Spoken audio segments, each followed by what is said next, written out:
destiny.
being said, Crips, it's time for us to welcome the YouTube audience. Welcome back to Valorant Challenger South Asia, driven by Hyundai, and with our styling partner Philips One Blade, we've got the players walking. got all of these players ready to rumble. They've performed really well throughout the group stage, and they were shy of the top spot by just one win. Now they are here to reclaim what they couldn't before. They're here to prove why they are worthy of lifting this trophy and why they both deserve respect more than Velocity and Orangutan do. Even though Velocity and Orangutan topped their groups, these were the teams that were touted to take them down. They can be called the Kingslayers. Let's see who wears the crown today. Yeah, and I don't know if you noticed, but their jerseys have golden stripes on it, both of them, so it's kind of cool. It's like a match made in heaven, you know? They've got the same pinch. If I was there, I would do the same pinch while I'm walking out, but I mean, it's okay. But moving on forward, I mean, the players, and yeah, the mystery is unfolded in front of us. Sai is going to be playing the first map. That means either we're going to be starting things off on Haven or Icebox, because these are the two maps so far we've seen Sai play on. I guess it's going to be Haven, considering it is the most fan favorite map and also the players' favorite map inside South Asia.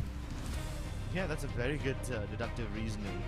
A good statement determining the map leader based on which player is going to be playing. Oh man, you should be somewhat he was walking away. Sherlock.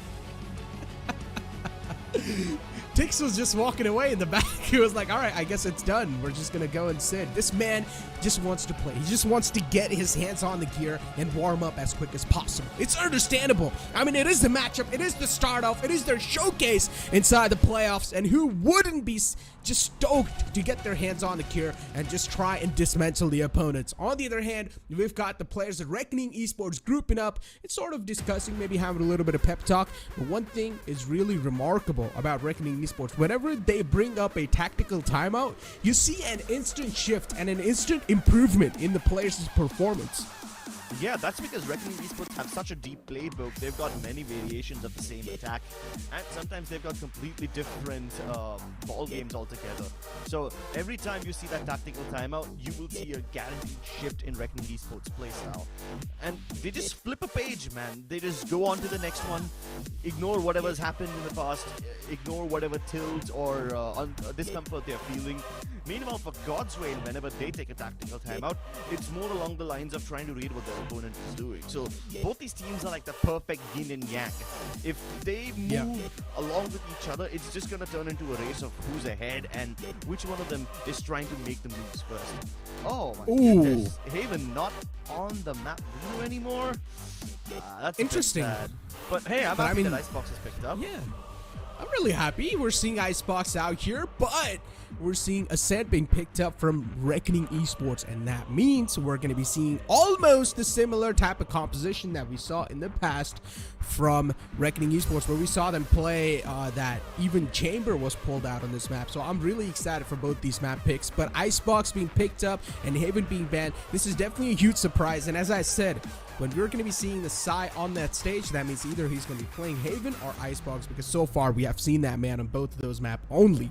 But soon enough, we're going to be traversing inside the map of Icebox. Crips, what are your expectations for the first map? For the first map, I think God's Reign are looking quite solid. They've won quite a lot of matches on Haven. They won against True Rippers in the past. They also won against Militant and Godlike Esports. They lost Haven against Velocity Gaming, but that was really tiny of a margin. It was 11-3 loss for God's Reign, so I think the Haven looks solid. But I have bigger concerns over the rest of the map too. Dude, we have never seen God's Reign play Ascent or Lotus. That's a good point that you brought up. Really good point. And I guess today we'll be able to see them play on Ascent. Let's see if this series is going to be a complete 2-0 clean sweep, just like yesterday, or we're going to have a long series, all 3 maps, and a really competitive one. Only time can unfold that story. But for now, we're going to be heading inside the map of Icebox. Reckoning Esports versus God's Reign. God's Reign on the defending side and Reckoning Esports on the attack. I'm actually very surprised. Reckoning Esports have not gone for the Harbor Viper composition. That's quite weird. Yeah. The last time we saw them pick it up, they had Harbor, Viper, Sova, Killjoy, and Jet. So now instead of the Harbor, they've got the Sage on Voya. Let's see how this affects them, because the Reckoning Esports found a lot of success with that Harbor. They were able to get a lot of map control without actually having to fight. Now they're going to have to contest God's Reign every step of the way. I mean, they pretty much picked up OG's OG's roster, OG's agent select, because they got absolutely destroyed by OG. So I guess you might as well try to pick what your opponent picked up in the past. Yeah. Instead, you just have that Omen on Flabin. But once again, quite an aggressive approach from Reckoning Esports. And even their opponents, God's3, and they're trying to capitalize and shut down the push as quick as possible right here. Reckoning Esports, they're now starting to fall back. Tix doesn't have any clue that there's a man pushed up in the back, but Master will be found. And God's3, somehow they're able to capitalize and take down the entire B main presence. But it's completely fine with God's3 because they're going to get the spike plant down. Placing swarm grenade. Reckoning Esports, this is such a different approach from them. It's so weird to see all the attackers towards the snowman area and towards defenders spawn. Voya is actually going to be able to make a lot of difference because he's trying to circle around the Godwin members who are trying to enter from orange. But he might be a bit late to the party. He needs to make a move right now. Nobody's checking Voya, so he can actually get a lot of kills over here. But the defuse being stuck on the back of that Sage wall, that's impressive. Deadly can't do anything. And it's up to Voya. He's nowhere close to the defuse. Godwin gets this round for absolutely free. A really solid way to kick things off and to start things off on this map. For God's3, I like that capitalization. 3 players just pushing up B main and stopping the presence off those 2 players. And the rest of the team was able to retake the site and get the spike defusal in quite quickly. In that spike defusal, Hoax had a huge hand considering he got the lurk set up. He got the flank set up all the way from kitchen and took down almost 2 players all by himself in the back line. So that was a huge stuff from Hoax. Oh, the alarm bot smacking the center of that poison cloud. They break it. Brave teleport under screens. It's one of the safer ones because nobody's going to be looking directly under screens, even though Hoax knows where his opponent is. He's going to peek out and peek him. Oh, but Vipor can help him out over here. With them both crunching this mid presence, God's Rain get all the kills with no trouble whatsoever. Deadly uses the mid distraction to get all the way to its screens, but there's no way he can catch it. Variable removed. Things not looking that great for them. And Deadly 10 will fall off. That was the last man up and alive. It's quite interesting to see these changes, right? You're seeing Flabin on that Omen. They've got no duelist on the composition. I'm still trying to wrap my head around why they've got no duelist, but I mean, it shouldn't make that huge of an impact or huge of a difference considering you just don't really have a Jet on the team. But let's see how they're going to try to plan it out because they've got double controllers. As you mentioned, instead of that Harbor, we're now seeing that Omen being pulled out and that Sage being pulled out. Sage, single-handedly on the map of Icebox, helps so much in those spike plants and those spike defusal. It's just so helpful. And we talked about this. We had an entire conversation about this in the group stage. Yeah, but then again, if you have a Harbor on your team, you've got the Cove, which can help you plant and defuse, which basically makes the Sage kind of redundant because you no longer lead that Sage wall. Plus, the length of the Harbor wall can cover a lot more area than the Omen smokes, which are kind of circular and very situational. So it's almost like the Harbor does the role of both of these agents. I'm assuming that because Reckoning don't have a diving initiator, they're going to use Flabin as a person who can cover ground very quickly. There's plenty of teleport spots in which Omen can use his Shrouded Step and get across land without being seen. So, like a pseudo Jet, he's gonna be the one to cover distance for his team. But then again, with Jet, it's very spontaneous. With Omen, it requires a lot more planning, and it's not that versatile. So, let's see how it pans out for Reckoning Esports. I mean, Harbor Viper's, of course, better. It's a new meta, and it has been proven to be so effective, not just over here, even VCTs, and even in lock-ins, we've seen that meta being used so nicely and phenomenally. But once again, as a playing 5 as a team, you don't really know what the comfort pick is going to be for your teammates, right? Maybe they were just not too comfortable on that map, especially when they got absolutely obliterated by OG. The score was 13-3. Maybe they realized something, that Harbor Viper isn't really their way to go or their way to play things on this map, and now they're trying some new stuff out because they don't want to be obliterated by God's Ring, just like the way they got obliterated by OG, right? Because there were some loopholes that were being found by OG, and there's a high chance God's Ring will probably try to use those same loopholes against Reckoning Esports, and just to bring that surprise element, they just probably changed the new composition, I guess. Yeah, but the problem with composition that Reckoning had against OG is that they did not have a Sky. The whole premise of having a Harbor and Viper on your team is that you can get ahead by using the walls and the cascades, but then in order to actually fight, you need those flashes. So they didn't have those. So it's an incomplete adaptation of that composition. Now that they have it, they've got the paranoia to kind of help you get some flashes out, but it's not as effective as a Sky guiding light or something. Regardless, God's Reign are not going to have too much trouble because the composition they're following is currently meta. So, God's Reign, they have a very standard composition. Reckoning are the ones who have a slightly weirder one. It's going to be up to God's Reign to make sure that Reckoning don't really surprise them. Ooh! That crosser placement, man, so perfect. Just waiting for Woya to walk in his crosser, and that Bulldog's going to strike him down so easily. Woya gets surprised, didn't expect the man to be there. Just that single tap and the burst is going to seal the deal. Master, just lurking around in mid, and maybe his presence will be spotted soon enough, but no, he's going to be able to sneak in inside the tube. Still's holding the outskirts, and finally decides to sneak in.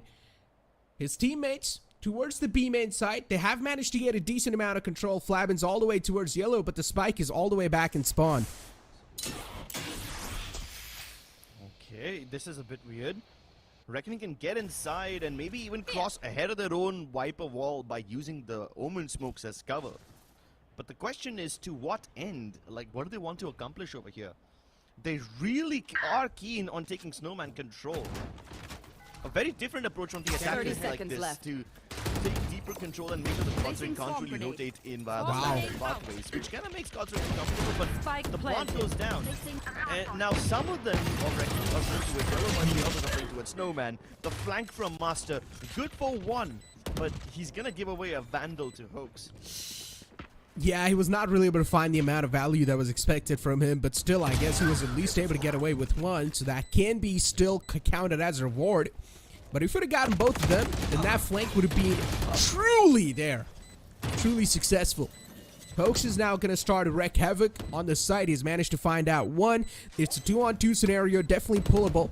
God's Reign, they know exactly where the players are positioned. Deadly 10, unfortunately, is going to whip out the shots, not able to capitalize. Flabin's way too low, and Flabin's now trying to get as close as possible. He will take out the diffuser, and that will help him secure the round. Flabin goes huge with a 3K. Flabin, what a difference maker. The fact that he played around those dark covers towards Kitchen and Oranges just kind of make sure that Reckoning can't enter from that area at all. And I'm sorry, not Reckoning, God's Reign can't enter from that area at all. And this makes retake so uncomfortable for God's Reign because they have to clear angles which they never had to worry about in any of their previous Icebox games. Yes, it's a bit weird, but as long as it works, it's amazing. And the fact that they balled the spike timer down to so little, all he has to do is connect one burst to the diffuser, it's done. Reckoning Esports get the buy around, but at the cost of 4 rifles. Quite expensive. Is that a unupgraded Iron Phantom? That is, in size hands. It looks so weird. I've never seen one, I mean... I don't really care much for skins, honestly. I'm the kind of guy who has default weapons. So. Oh, wow. Dude, trust me, skins win the game. Not even lying. Okay, but if you're me, you're gonna lose regardless. So, anyway, self-burn aside, let's focus on this push from Reckoning. Friendly fire. It's a slow, self-inflicted wounds, bro. Damn. Vibor over here is ready with the Bulldog. Now, he's been quite sharp with the Bulldog in the past, but with all 5 people peeking him at once, I don't think he has much chance. He brings the recon. Oh, wait, was that a team paranoia? That's weird.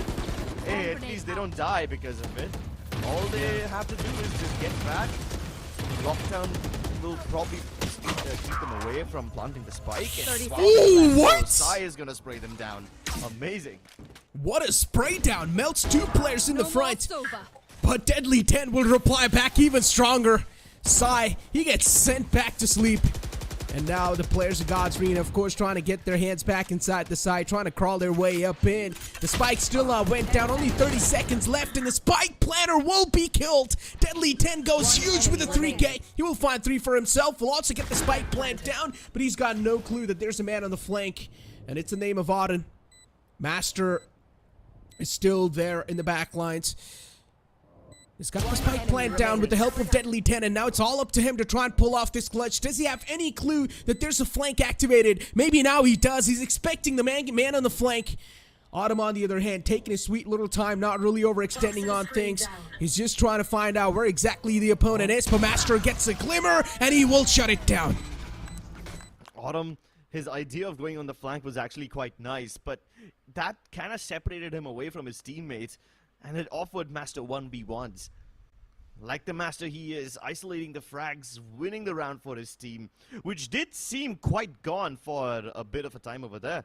The lockdown plays boiled down the timer to mere seconds, and especially that double kill from Sai made it look almost impossible for Reckoning. But they got the plant down in the end, and Master finished it too. Amazing stuff from Reckoning Esports. They somehow bring the round back from the brink of defeat. Really good recon dart. I'm a huge fan of this push from Autumn. Let's see how many players he's able to find with the Sheriff. Still positions not marked, not given away. Should be able to find at least one, and he exactly does. And is also able to inflict a lot of wounds on the rest of the opponents. Hirsch will find Autumn. Man's being shut down instantly. On the other hand, though, they've also got the Resurrection available in the hands of Tix, and Vapori pushes up and finds Flabin. Reckoning Esports, they're getting picked apart one after the other. Definitely not a good news considering the fact that the opponents are on an eco, and still they're losing out weapons like this. And there's also Hunter's Fury available in the hands of Sai that will be utilized to try and cancel the plant. Labor in close quarters, trying to stall the push for as long as possible, uses a snake bite inside the smoke just to buy a little bit more time for the rotation. Oh, with this plant, Voya's gonna have his resurrection. That is if he's allowed to plant in the first place. Master is down. All members of Reckoning Esports were just 1 point away from their ult, but Voya has no place left to stand. The wall gives him no cover. And now, it's all down to Harsh. Nearly impossible 1v3 to pull off. Spike dropped deep inside, and there's no safe passage across. Ooh. Gets the kill onto Hoax, but of course that was going to happen. He's going to get peeked instantly. Lovely conversion from God Rain. Getting a thrifty win. Brilliant. Yeah, they're starting to push up from the gaps that are being left. God's Reign, they're able to find these type of free picks with the pushes, and it needs to be capitalized from Reckoning Esports. Especially what I've noticed, they did the same thing even in the pistol round where they pushed up from one side completely and caught him off guard. And now inside the eco round, they did the same thing when they had the Sheriffs in the hand.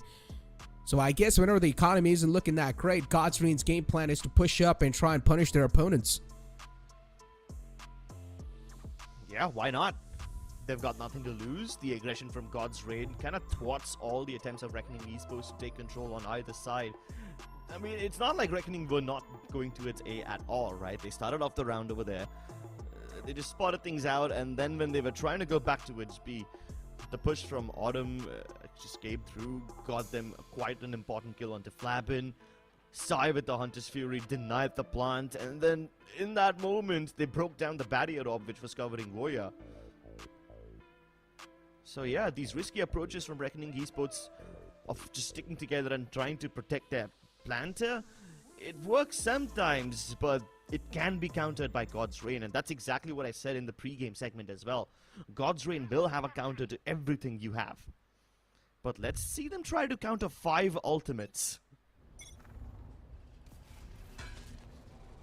Autumn, operator in the hand, looking to strike someone down. But instead will be now forced back, but he finds one fading away. Hirsch was the man who was caught. And this operator is now going to strike down even more bodies, if not taken care of in time. We'll fall back with the operator. Once again, side position for success inside the site. And his position still not known. Tix pushing up all the way from rafters. This Viper's Pit is quite good, as long as they're not able to trust, or as long as they're able to hold it down pretty well. Just make sure that the opponents are not trespassing in. Tix will get the resurrection onto Hoax, so that's good news for God's Reign, and that will help him out in the retake pretty well, but it's a 3-on-5 scenario. Already in the favor of God's Reign. All they need to do is just find the bodies that are hiding inside the Viper's Pit, and they will. I think it's still a good round from Reckoning Esports. They use only 1 ultimate in the process and get a plant. It's going to solidify their economy quite a lot going in the next round. Yeah, and they still have plenty of ultimates too. Yeah, it could have been better, but at least their own economy is kind of bolstered up and battered up. And they still have plenty of ultimates to work with, so I think it's fine. Enemy remaining.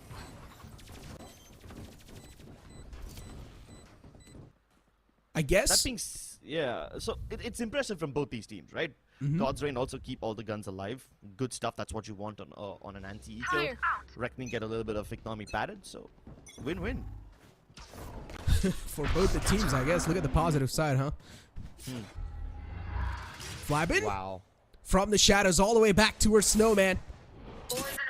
And his position's known. It's compromised. They know Flabin's in the back. But will he still have the surprise element? I guess his job is to take out the operator. And he's getting pushed up.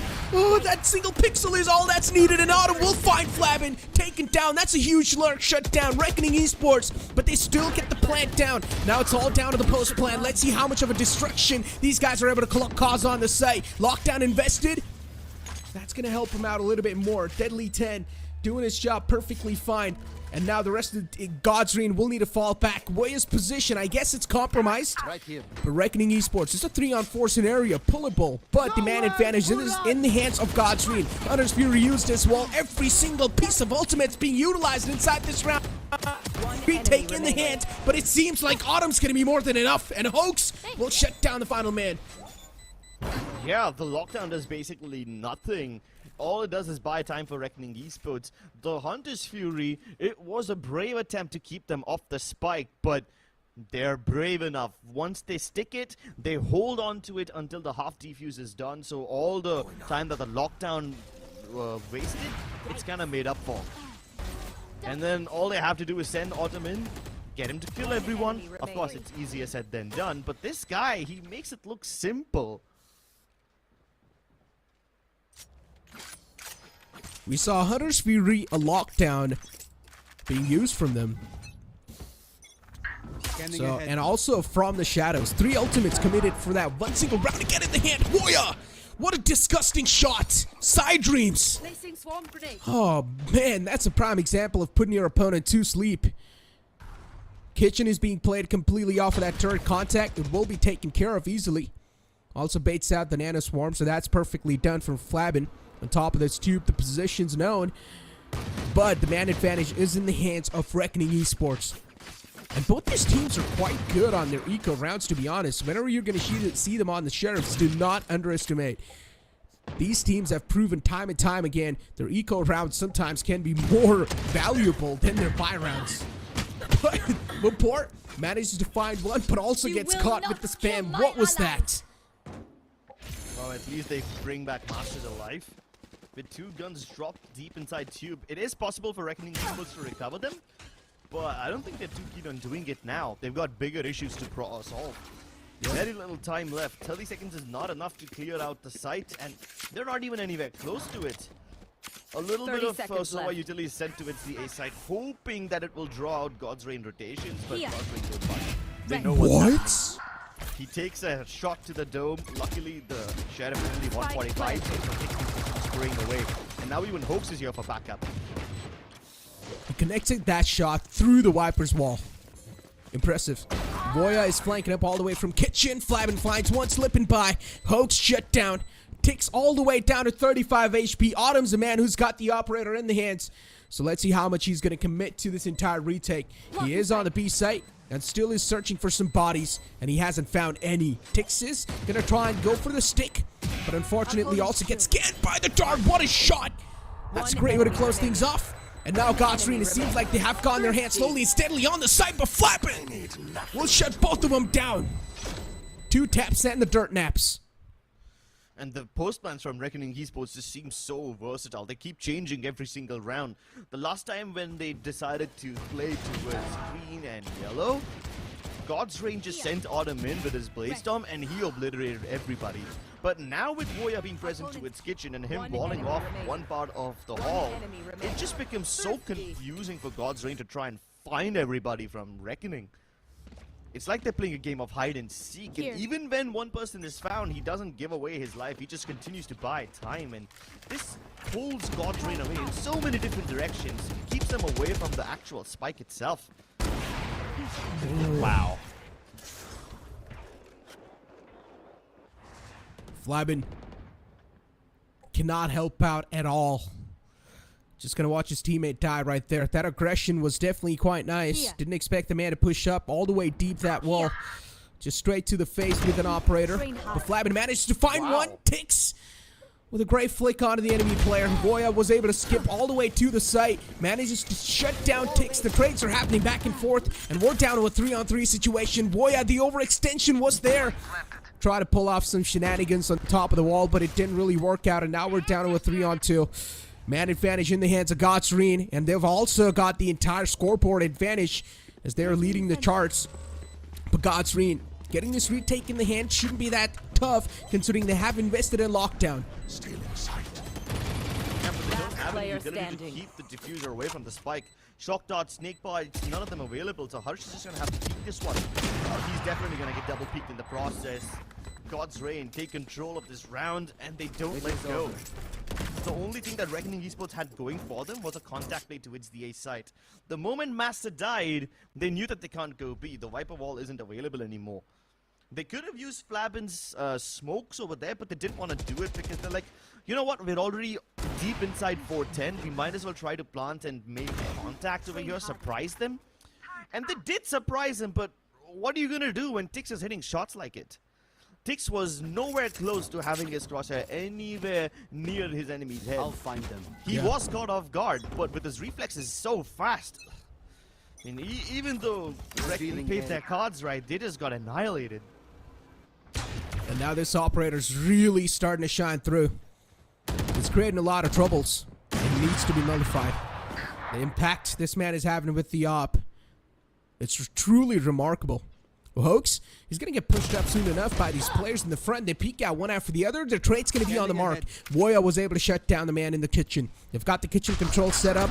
Autumn, as always, is going to push up to the face. But this time it's going to be Hirsch who will shut him down. But the instant trade will be rewarded to Godsreen. They've got the spike control in the hands.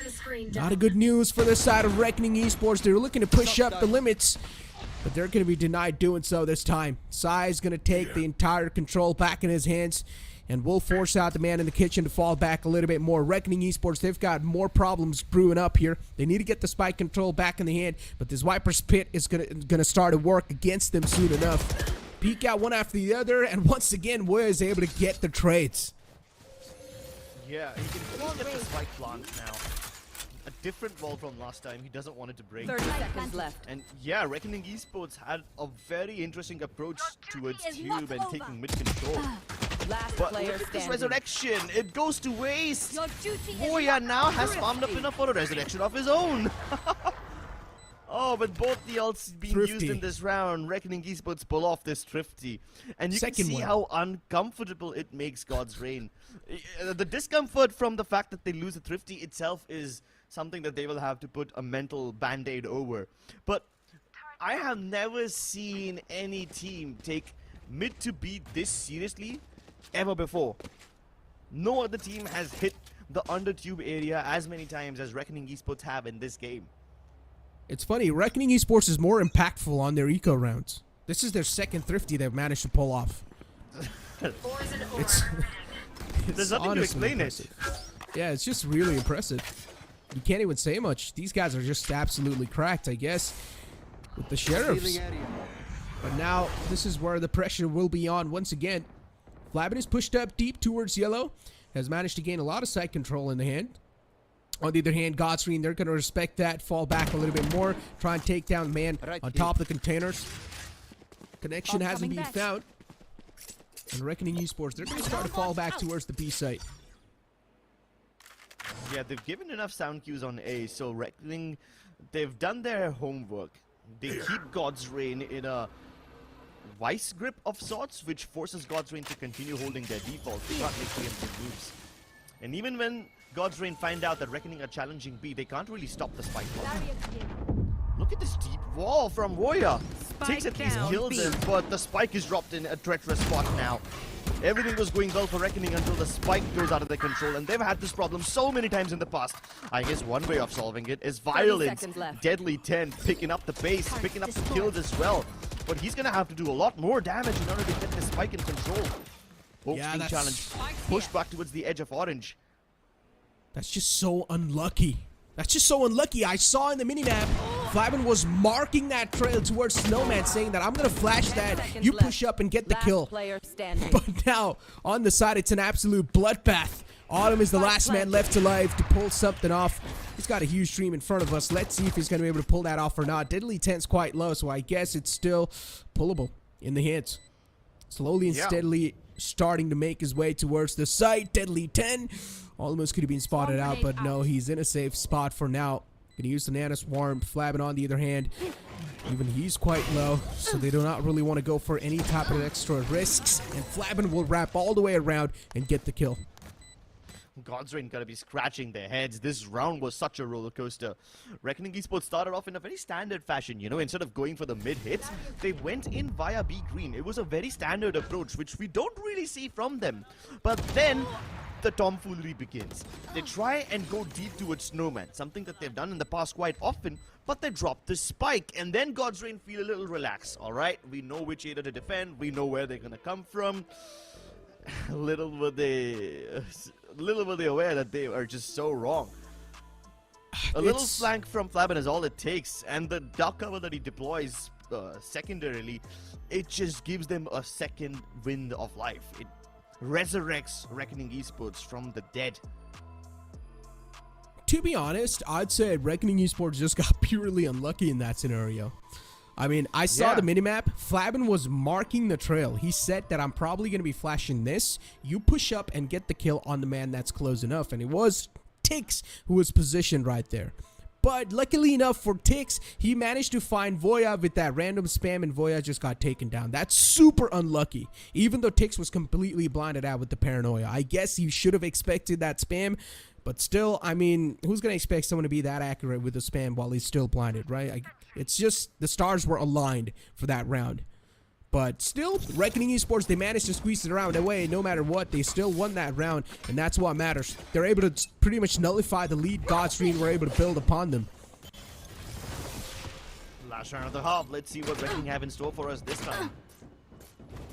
You see, every time Reckoning Esports have tried to go for these deep control in post-plant situations, they've ended up losing the spike. And while their plans are solid, the only problem that Reckoning Esports have had is they lose the spike, that's all.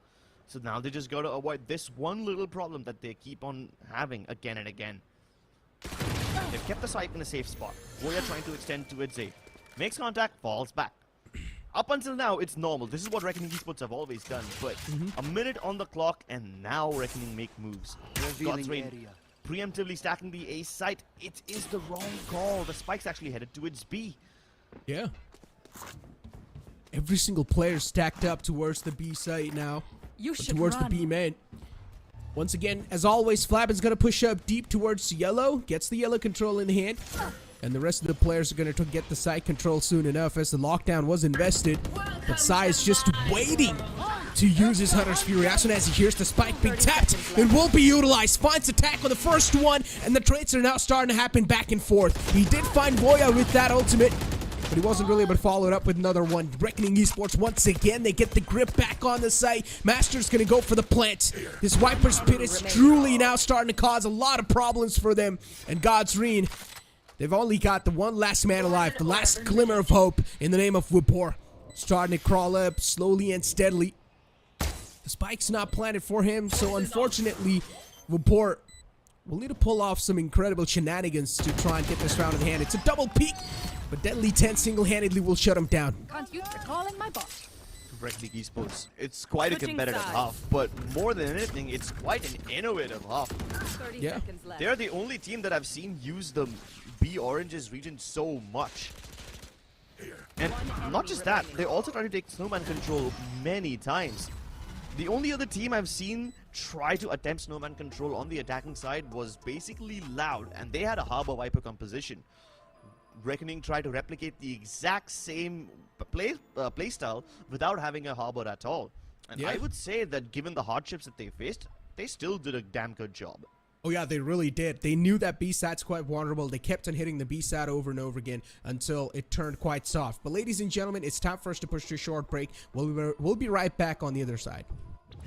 For my wings, I need my eggs. This life is real. Can't play pretend. Can't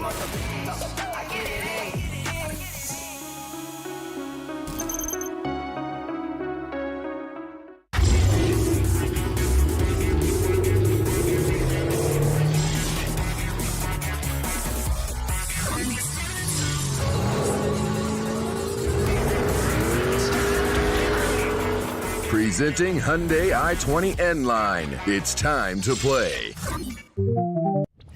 Hit for my wins, I need my hands. This life is real, can't play pretend. Came off the beat, I get it in.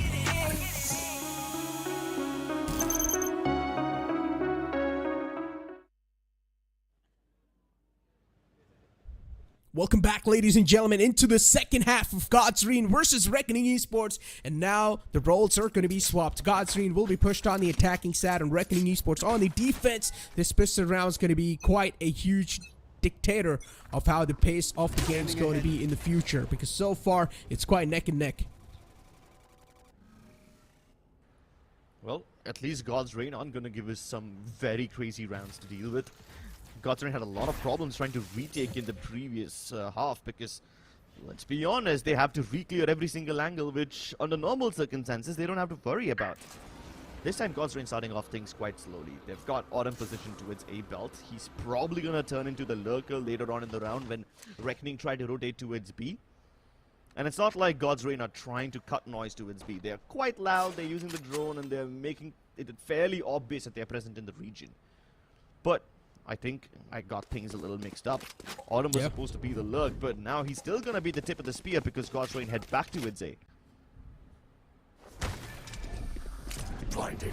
Paranoia is ready in the hands, and it will be utilized. Flabin, he was getting pushed up, but Reckoning Esports, somehow they managed to close out both those players in the close quarters. They try to take the fights up close and personal, but Reckoning Esports, they're quite trained for those type of duels. And they're over and over again just punishing Godsreen. So many utilities just on their faces. And they've also lost out on 2 players, so there's not even a lot of manpower left over anymore. Hoax is taken down to half HP. Sai is quite low as well. All they need to do is just connect the remaining bullets. That's what they exactly do. And Sai was the last man, but Woya is going to be good for 4. That barrier up turned into their own undoing. They blocked it off, hoping that they'll be able to plant the spike, but then there's so much util in the way. The toxin screen, there's mollies down on your feet, you can't really plant. And I think that wall was a little too ahead. There might have been a corner where they can plant it, but I think it was completely blocked off. And then the one little stack of barrier up that's broken, the one block that's missing, it turns into a shooting gallery for Reckoning Esports, and every person of Godsreen who tries to walk into that region gets either right-clicked with the classic or sprayed down with a frenzy. Ooh, that's a cool smoke. One way. Just shoot the toes, huh? Well, they're trying to make it out, but Godsreen will bore in the close. He will be shut down, put to sleep. I like the fact that Reckoning Esports, even they themselves haven't really invested a lot inside this round, considering it is an anti-eco on the opponent's side. They've got sheriffs on the board for every single player. So I would still say, considering it's just the second round and you haven't even got the spike invested, that's still a decent amount of investment done from Godsreen. Walls up. Such a well-timed wall, huh? Mm-hmm.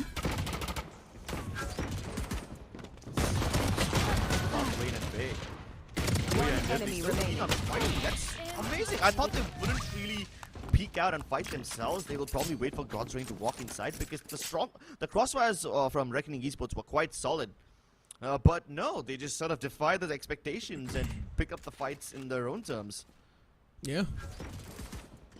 This mid presence being shut down, that was huge. If Vobor is given even more opportunities to try and make that lurk activated, oh man, I can already smell the disaster coming. So they got to make sure that the mid control is not given away in the future lines for Godsreen ever again. And now they're going to have light armors and the Vandals in the hands. So this is where things now are going to start to kick off pretty well for them. But considering the opponents, they've got the Spectres in the hands. The light armor will not be able to shine through that wall compared to a heavy armor. But let's see how they're going to make it work because the Spectres are ready with the crossfire. You can see they're just waiting for them to walk in. The first man was found. The back in yellow as well will be taken down. Good opening from Godsreen. They've also got the side control easily in the hand. Easy stroll. And now Reckoning Esports just left to play the post plant. They don't have much weaponry. They don't even have anything to clear out these angles. So this is just done and dusted. A round that God's Rain finally get in the bag. The A side did look quite sketchy for God's Rain, but the B side, it looks pretty solid. You can even see the adjustments from God's Rain. It's nothing major. It's nowhere close to the adjustments that Reckoning Esports were doing on their attacking side, but the wall has been placed in quite an aggressive angle, which cuts off Snowman rather than cutting off Oranges. Still, I mean, considering what Reckoning did, this is nothing. It's quite standard, and we've come to expect this game of Icebox as a very uncommon one. So, prepare to see some bizarre stuff more. Upgrades now there, and this is going to be the true test. The previous one was just a bonus round. Reckoning Esports trying to hope for the best, trying to pull something incredible off. Didn't really get the bonus round in the hand, so it's completely fine with them. But this is going to be the true test of Reckoning Esports on their defense. They've got the guns up, heavy armors, or heavy shields as you'd like to say, across the board. Even Godsreen, they have managed to upgrade 3 players on that heavy armor. Let's see how it's going to work out. Once again, heavy presence towards B main. Is Master going to expect that? Players are now starting to close up slowly and steadily. There are 3 players present towards the B side from Reckoning. Try to go for the plant. Will be denied with the Nano Swarm, at least for now. A slow orb utilized as well. So it's being delayed for quite a while till the rotation's coming in. And this is actually quite nice for God's Rain. They've managed to bait out all the stopping utility from Reckoning Esports. Now when the plant actually goes down, Reckoning won't be able to really stop them. They can only probably use their guns. But the rotation's here. Look, Reckoning Esports, that's quite good for even them as well. Every single player's now on the B site. Yeah, they do get the spike plant down, but they will now need to force an entire army of Reckoning Esports. The shock dart was perfectly there on the board. Hirsch and Flabben were able to find 1 each. And Godsreen, now they're down to a 3-man squad. Definitely don't have the man advantage, and a man like Koya is on a tear. He will find 2 for himself. Autumn is trying his best to fight back, but even he will be denied soon enough. It's all down to Hoax, a one-on-one scenario against Flappin, and what a shot! Hoax! A very risky round, a very chaotic round, but not in the sense where they're playing hide and seek with each other, but the kind of chaos which you see when all hell breaks loose, when everybody's fighting each other at the same time. It's just trade after trade after trade. And honestly, this is quite a different flavor of the round that we've seen in past, as compared to whatever we've seen in the past. Nice flicks from Hoax, and God's Rain are finally able to fight their way through. I guess that's one way to combat Reckoning Esports' bizarre playstyle, right? Just kill them, that's it. And then they can't mess with your minds. You know what? Now Reckoning Esports is even more deadly because they've got sheriffs in the hand. Crips, it's eco round. Honestly, now they've got more chance of winning this round compared to the previous rounds. These guys have been proven in time and time again. They're way stronger. Somehow they're stronger on their economical rounds, and now they've got an economy round up with only sheriffs in hand. Let's see how they're able to glow the enemy heads up. How they're able to crack them up. Didn't get scanned. Interesting way to dodge that recon. Maybe Deadly 10 will be rewarded with a kill here, but no, it's going to be the answer. Instead, it's Tix who greets him with a bullet right to his dome. Hirsch is back in yellow. Waiting for them to start their stroll towards the site. Hirsch is going to miss all of his shots. At least Hoya was able to catch one slipping by, but still, it's only 1 player at the risk of 2. Not a good news for Reckoning Esports. Flabben being denied with that wall. Spike's going to go down. Not a lot of utilities left over for Reckoning Esports. This retake's looking really tough unless they're able to connect some inhuman shots. At least they have the barrier on Roya still alive. Not the best low up, but hey, I think that's fine. As long as they can get that barrier up, they can probably start defusing, but Autumn's forward positioning makes that nearly impossible to accomplish. Add to that the fact that God's Rain are actually fighting back instead of just holding angles and waiting for Reckoning Esports to come into their crosshair. It doesn't even let them get close to the spike. Reckoning Esports die in their spawns and Snowman. Solid stuff. Eco round denied. But for Reckoning Esports, they'll get the guns back in the hands. Tactical timeout called out. And that's a good call, to be honest, because they've lost 3 rounds back to back. Definitely not a good news. All the momentum's been broken away, and this is where the coaches are now going to try to fill in the ears. They're trying to bring something new to the table. Let's see what that new stuff is going to be, because so far, as I said, Reckoning Esports, they had a good start considering they won the pistol round in the second half, but later on, Godsreen, they have been punishing them over and over again, and that B site's always the sweet spot for both the teams. Well, sweet spot has definitely become a bit too sweet to the extent where it's probably going to start rotting your teeth out. But at least God's Reign are keeping it a little more along the lines of standard Icebox gameplay, unlike Reckoning. Yeah, but the post plans for God's Reign have been quite strong, you know? I mean, they just fight their way through. Reckoning Esports have tried several different approaches to this retake, except for maybe flanking in from green. Other than that, they've attempted everything, and every single time the outcome remains the same. God's Reign just trade each other out. It seems like a very simple solution to an extremely complex problem. But hey, sometimes as long as you have your basics under control, it's all gonna fall in your favor. Revealing area. I think so. Now the plan switched up, even from Godsreen. Look at the spike. It's sort of positioned closer to the A site. It's right outside A main. Maybe they've got a different plan or different strategy cooking up soon enough. They will probably try to fake their presence towards the B side, just the way they have been doing so far. And then, once they've gathered all the attention on the B side, they will start to fall back towards the A. Reckoning Esports try to capitalize and compromise on the enemy position. They try to push up and take the battles up close and personal, but it didn't really work out because Godsreen, they're just waiting for them to funnel in. And even up till now, they haven't really pushed up at all. One player gets marked, and now Reckoning Esports is able to read into what Godsreen are trying to bring to the table here. They're just staying out, waiting for Reckoning Esports to push up and make a mistake. And Autumn, what was that shot? No more so Autumn, he punished Flabin when he was waiting for so long. Flabin wanted to make just one move and it's denied to him. And now Dumbly10 has everything to do. A sharp shot onto the board, but it doesn't really matter. They're gonna use the Resurrect and get Sai back online, and he's got the Hunter's Fury. So even if there was any hope of a retake, it would have been denied by him. Add to that the fact that Hoax has his lockdown, even the next round seems impossible for God's Reign to conquer. The best that Hutch can do is cause some economic damage, that's all. And he better do it now because God's Reign are starting to get quite a lot of money in their banks. They've got 4,000 bucks spare on Sai, 3,750 on Tix. And this is going to start to snowball out of control if God's Reign aren't stopped now. Last man up, man. Hirsch. Not going to be able to do anything. Will need to save his gun. But this entire aim-in push was known. I guess that was that little change after the tactical timeout. We saw them trying to push up to A main because the call was made, right? If they are putting a heavy presence outside B, you might as well try to take the A main control and get some early info secured. But instead, it just bit him in the back. That seems to be a recurring problem now. God's Reign seem to be happy. At least with this, they've secured the economic advantage. No matter what happens, even if they lose a round, God's Reign will be able to afford weapons at least once more, maybe even twice if they play their cards right. Reckoning. The last of their money available now.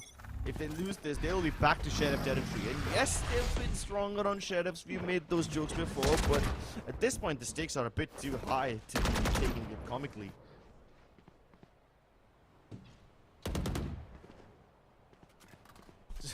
Patience from God's Reign is so funny, dude. Yeah.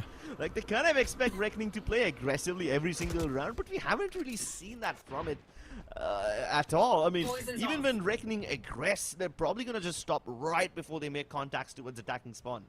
You saw that from Flab last round, and yeah, God's Reign were waiting for a similar push again, but they don't find anything. So now that a minute has passed, God's Reign are like, yeah, we can't keep waiting. Time for us to make the move. Ball to not go. Interesting. And this patience is sort of fiddling with Reckoning Esports' mind because they're not able to gather any early info crypts. And this is a huge problem for them. All the 5 players now stacked towards the A site. Is this take going to be expected? There are 3 players primed up on A.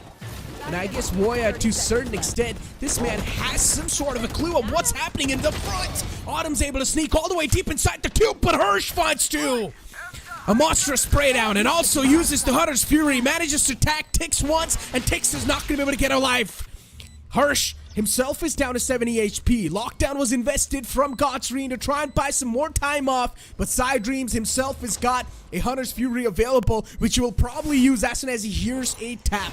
But he's playing quite close, so I highly doubt what sort of game plan's going on right here for Godsreen. Sai's really up close and personal. He's not going to be able to use that Hunter's Fury, and he also gets marked up by the recon dart.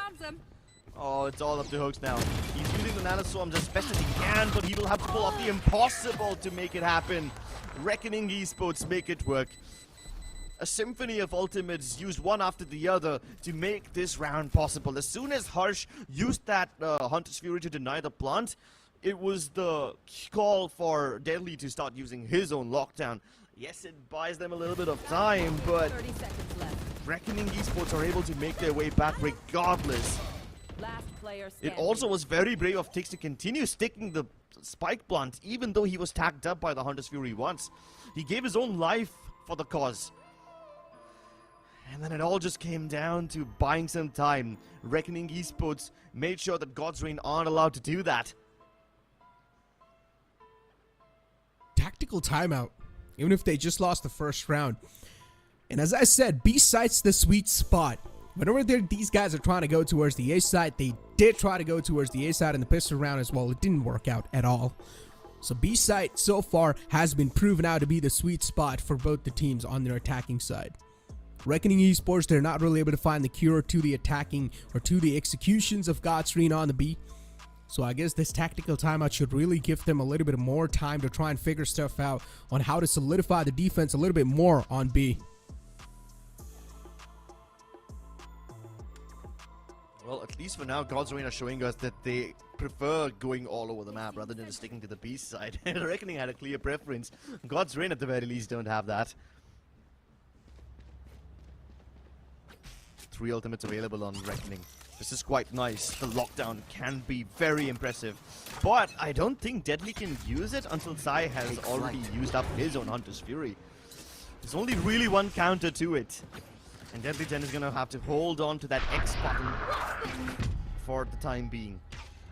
Weapon. Yeah, last minute cancellation. He basically uses the ultimate as a very expensive form of recon dart.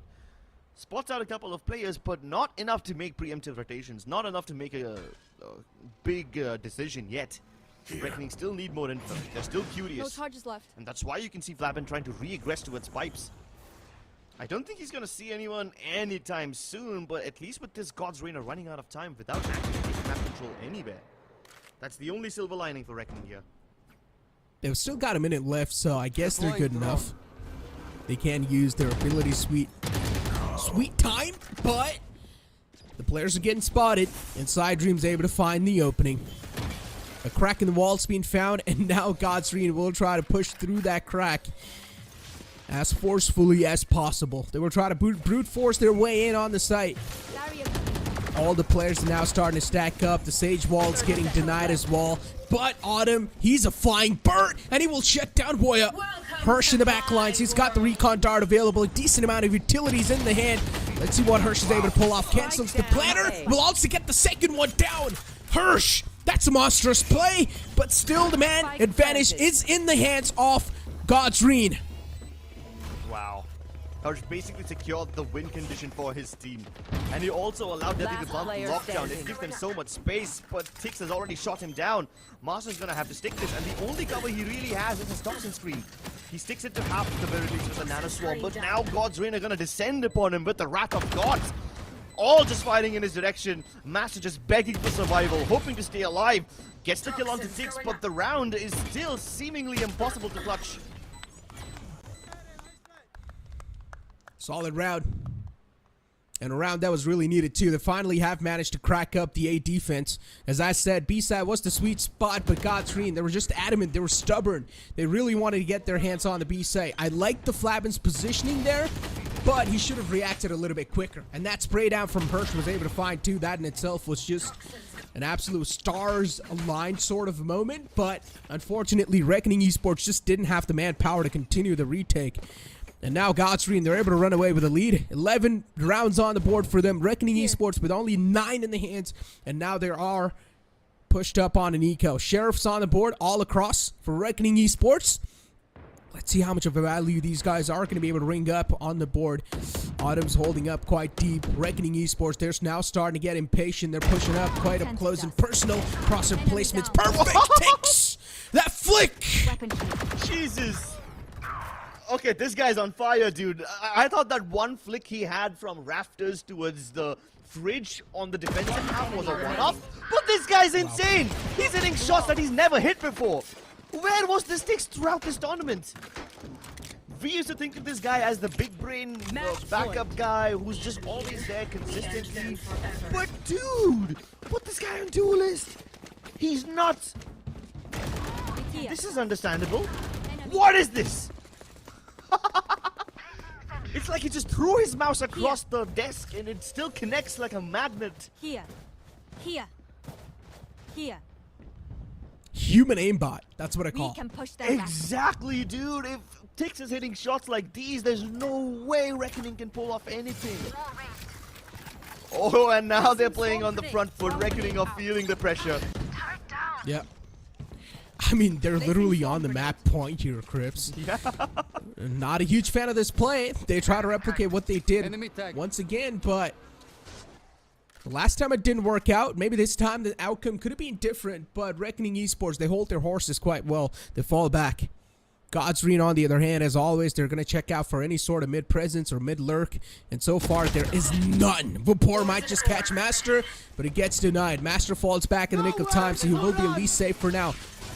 Hunter's Fury being used from Side Dreams to find out anyone, but no is going to be the answer. Yeah, and this is the Hunter's Fury that he did just blindly without using his recon or his owl drone. I wonder what's the objective. I guess he was just trying to clear out the most common positions that the defenders can hold, but then again, there's easier ways to use it. Regardless, it's going to clear up the way for Autumn to dash straight in. Really good side control taken in the hand. Autumn's a little low. Shock Dart can definitely be a huge kryptonite for this man, but he steps away. So he will be alive for now. Woya is able to find some incredible shots, and now the man's monsters awaken. Beast is untamed, and Woya, if this man keeps him going, it's going to be tough to stop him. Master as well is able to chime in with one, and Reckoning Esports, now they look like a well-oiled machine. Reckoning Esports keep the dream alive, and they do it by having all the guns online too. It's not just the rounds that Reckoning needed to win, but also the economy management that was important. If Reckoning didn't have any guns to work with in the next few rounds, then it would have been impossible to stand up against Godsreen, but now they've got a fighting chance. Especially with the Viper's bit available, they can kind of force Godsreen to go wherever they want. Here. Are we going to be seeing an overtime? 2 more rounds to go for that. And with the way Reckoning Esports were able to retake that A site. Flawless, indeed. Woya's got his hands on the resurrection, so that's a good news. Interesting roll from that man as well. Yeah, it leaves a little block outside so Flappin can TP on top of it. Interesting. Let's see if that's going to be utilized or not. I mean, so far it's not. He used it, but I think he dropped down because the angle was already being knocked. I mean, it's quite an obvious wall. You understand the purpose of it right away. And that block itself was also broken, so he can't stand up there anymore. But that doesn't mean Flappin's keen on falling back. Okay, never mind. The moment I said it, he started to walk backwards. But hey, at least the Viper Spit towards B has been activated, so Godsreen have really no choice but to try and exploit either mid or go B. And so far, Godsreen haven't gone from mid to B even once. Reckoning did it like some 3 or 4 times, which is way more than anyone does in the usual half. Wow. Spike down Flappin. mid. You will not That spam's kill going to be my perfect. Connects those bullets through the smoke. And Flappin now is still quite adamant to try and find someone. Just stubborn duels being taken from that man, but he eventually falls back, wants to play a little bit more safe and sound. Resurrection being utilized on the fallen player, so now they're back in full force once again, but Flappin is just wrecking hell. And once again, he will shut down 2 more players. 2 more to go. On the other hand, Reckoning Esports, they've got an entire army up. 4 players up alive, and Flabin single-handedly will also get an ace. Flabin, the man stepping up. And the look of shock and a little bit of disgust on the faces of God's Reign tells you all you need to know. Yeah, Sai's not too happy. Flabin activated. Delhi ignited. This is exactly what we've been waiting for. For a moment it seemed like God's Reign had this map in the bag, but Reckoning are now showing signs of life stronger than ever. Their vitals higher than ever. And we might just see an overtime.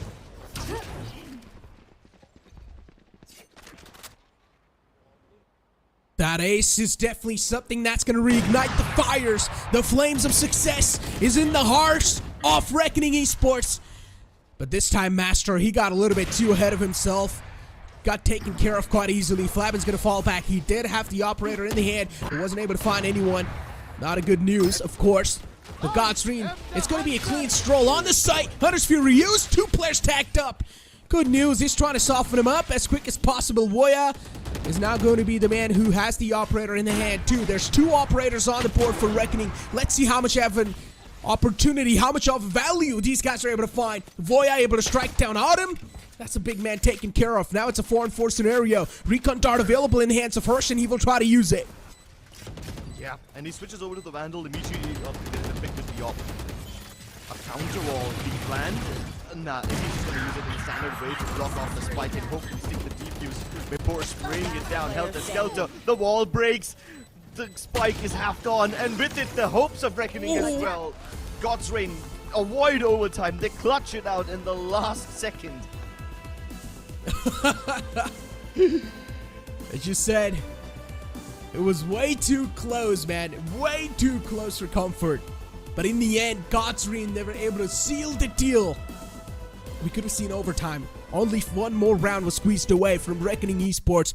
Such a fantastic matchup, Crips. These 2 teams are really giving it all they've got. And so far, I'm pretty sure even in the future map of Ascent, it's going to be way closer. Oh yeah, Ascent's gonna be closer, but I have to say this, I've casted a lot of games in my career. This was hands down the most bizarre game of Icebox I've ever seen. And you could, there is proof of the fact, the expressions of every single God's Reign player is proof of this.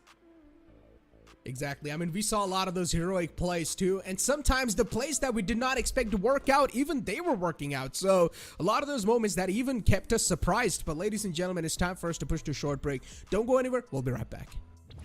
Hit for my wins, I need my head. This life is real, can't play pretend. Hit more for I get it in.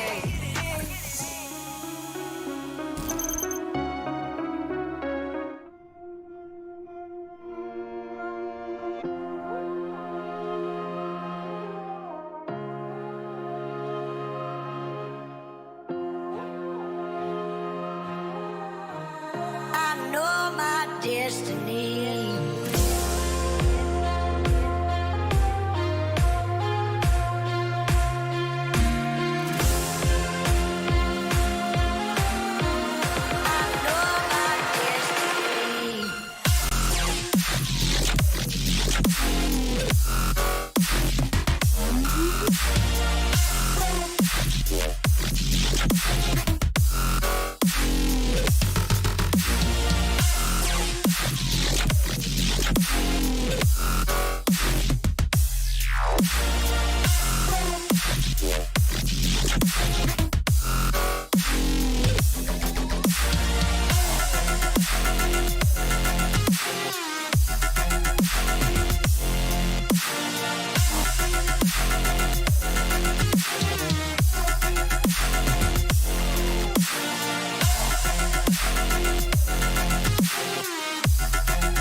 towards the tree, and then from the tree they would try to take the A side control. So these were those sort of micro strategies that they try to bring on the table. With that being said, welcome the YouTube audience to Valorant Challenger South Asia, where we're going to move on to the second map of the series. It's going to be the map of Ascent.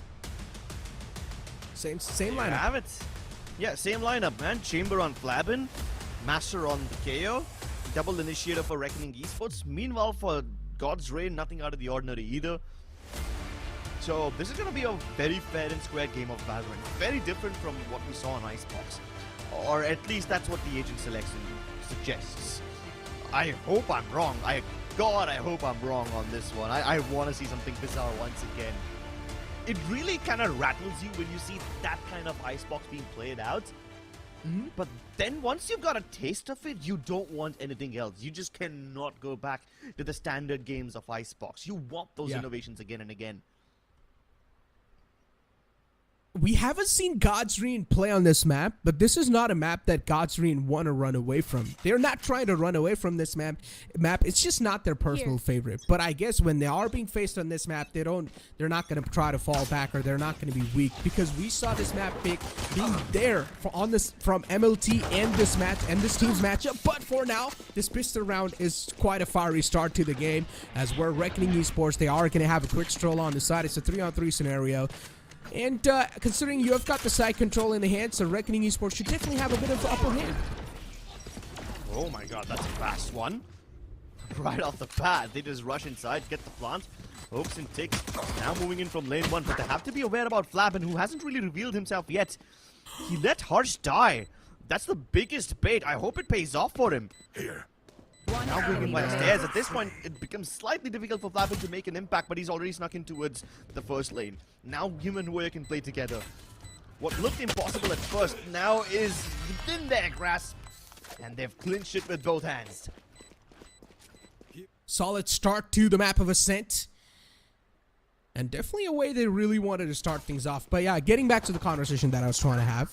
God's Reign, they don't really run away from this map. If they are being faced by an opponent on this map, they're not going to mind facing them, because the decider map of MLT and God's Reign was Ascent. They did not even go for the Ascent ban at all. They were completely fine with facing MLT on this map, but I mean, it's a whole other thing that was a 2-0 series, but still, that proves the fact that they're not trying to run away from this map. They're not scared to face any team on this map. So let's see how they're going to try to adjust now to Reckoning Esports.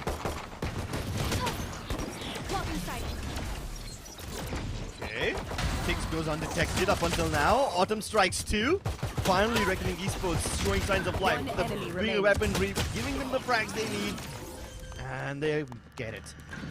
Wow. What a big amount of member diving from God's Reign. They just yeeted themselves into the site, dude. Like, before the spike was even planted, the retake has already begun. I mean, that's a prime example. When you know the opponent doesn't even have to gun, why overthink? Just straight up push in. Yeah, push in. Push in, cross your fingers, and hope for the best. And it did work out. Only 2 guns were taken away, completely fine. Reckoning Esports, they're not going to be hurt at all. They will continue with the bonus round in the front. And once again, this time they've got heavy presence outside A main. I guess it's going to be the similar strategy. Just run down on the A site. Hoax is in the back lines. Even he's being spotted. There are a couple of spam through the smokes. Deadly 10 be taken down only to 10 HP. Nothing will be found. And Hoax from the back lines from generator spot will be able to shut down 2. And God's Reign, they're able to get the grip back inside the site. I did. Oh well, God's Reign finally making it work. Yeah. And if all of these rounds are going to be super quick like these, then I don't even know what we get to cast, because it's like 2-3 seconds and everybody's dead. Look at it, it's like walking into a meat grinder. Hoax being super sharp, and then Vibor swings out, everybody's present over there. And all of this happened before God's Reign even made the rotations. The initial setup that was present from God's Reign, that was enough to hold Reckoning Esports. Crips, I know what they're trying to do. They're trying to condition the opponents.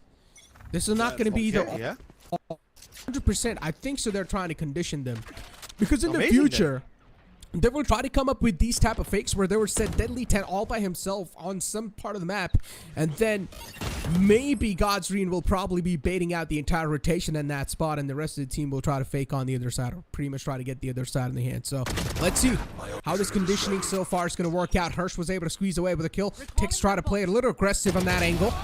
And once again, Reckoning Esports, the conditioning, it's really starting to work out.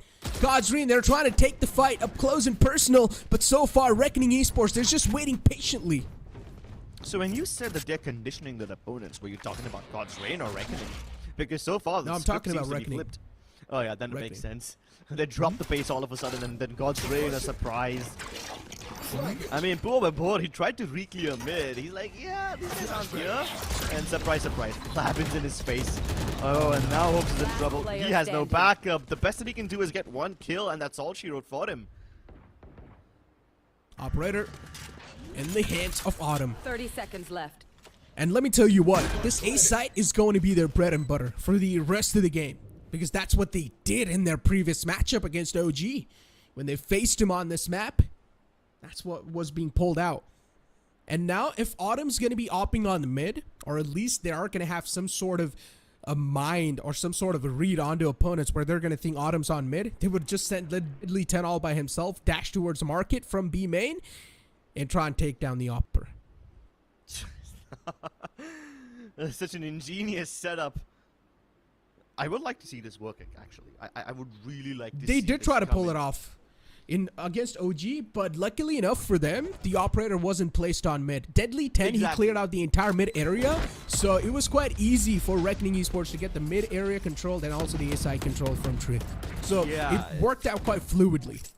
Yeah, it did work out quite well for them against Orangutan. And again, against Orangutan, Reckoning Esports went 11-13, lost out by a tiny margin.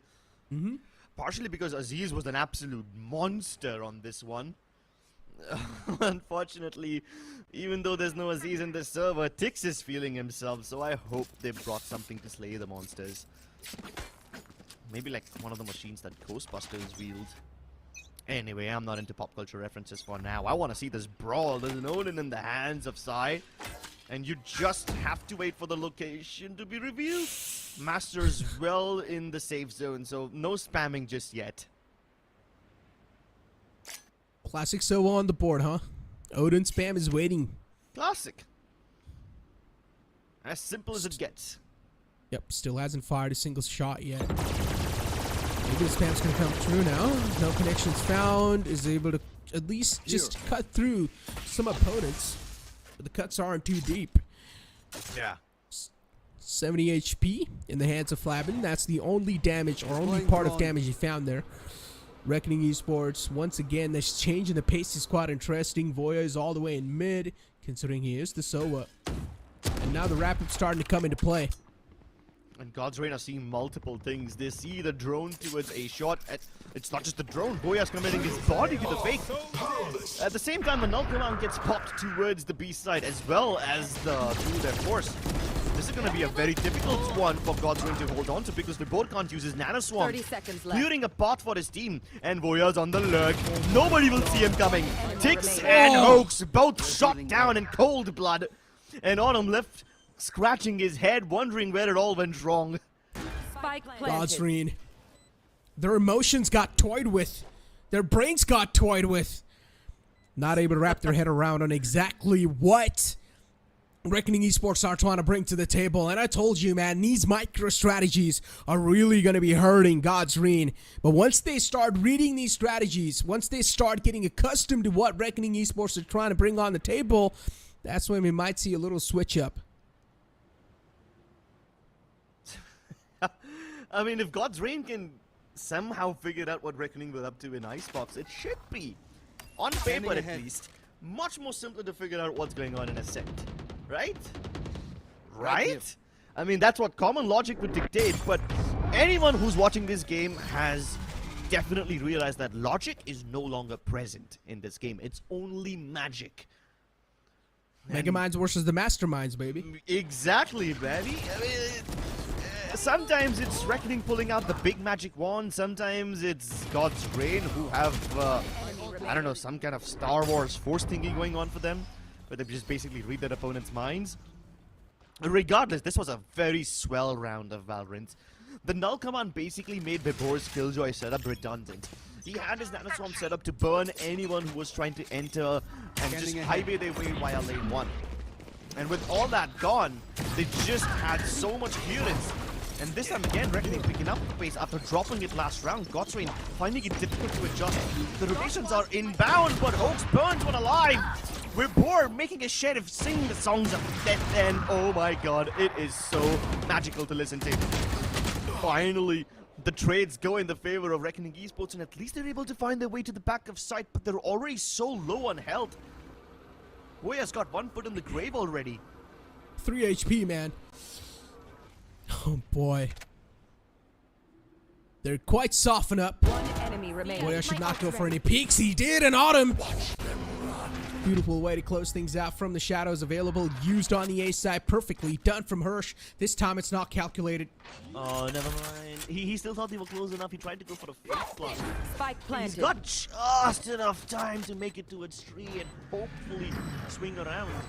Oh, wait. Yeah. Wait, are you serious? He's going for a very aggro angle. The paranoia just kind of ruins it for him.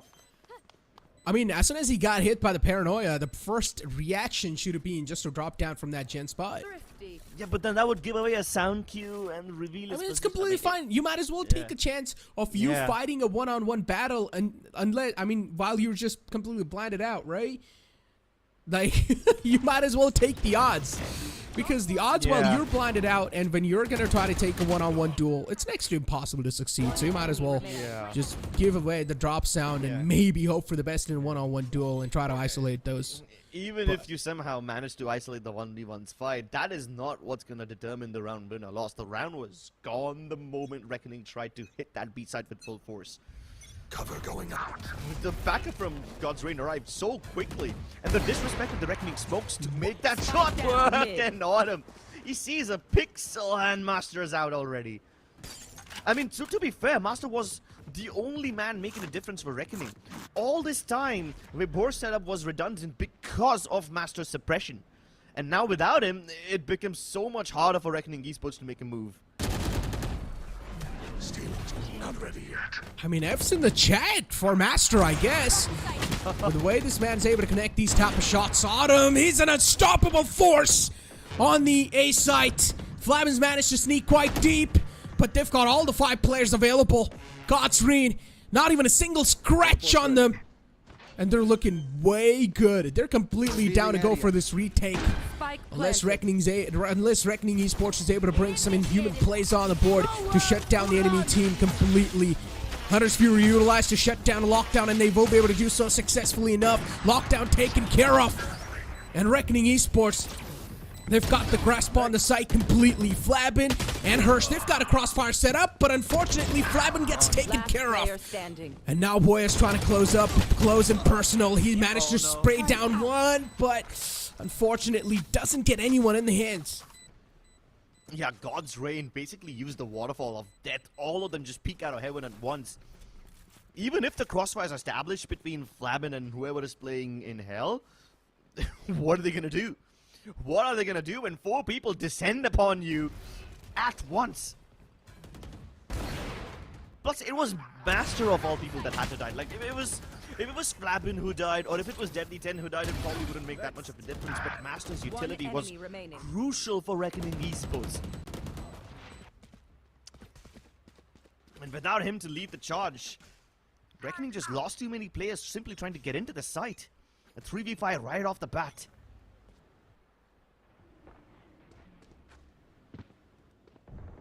Get out of my way! Godsreen.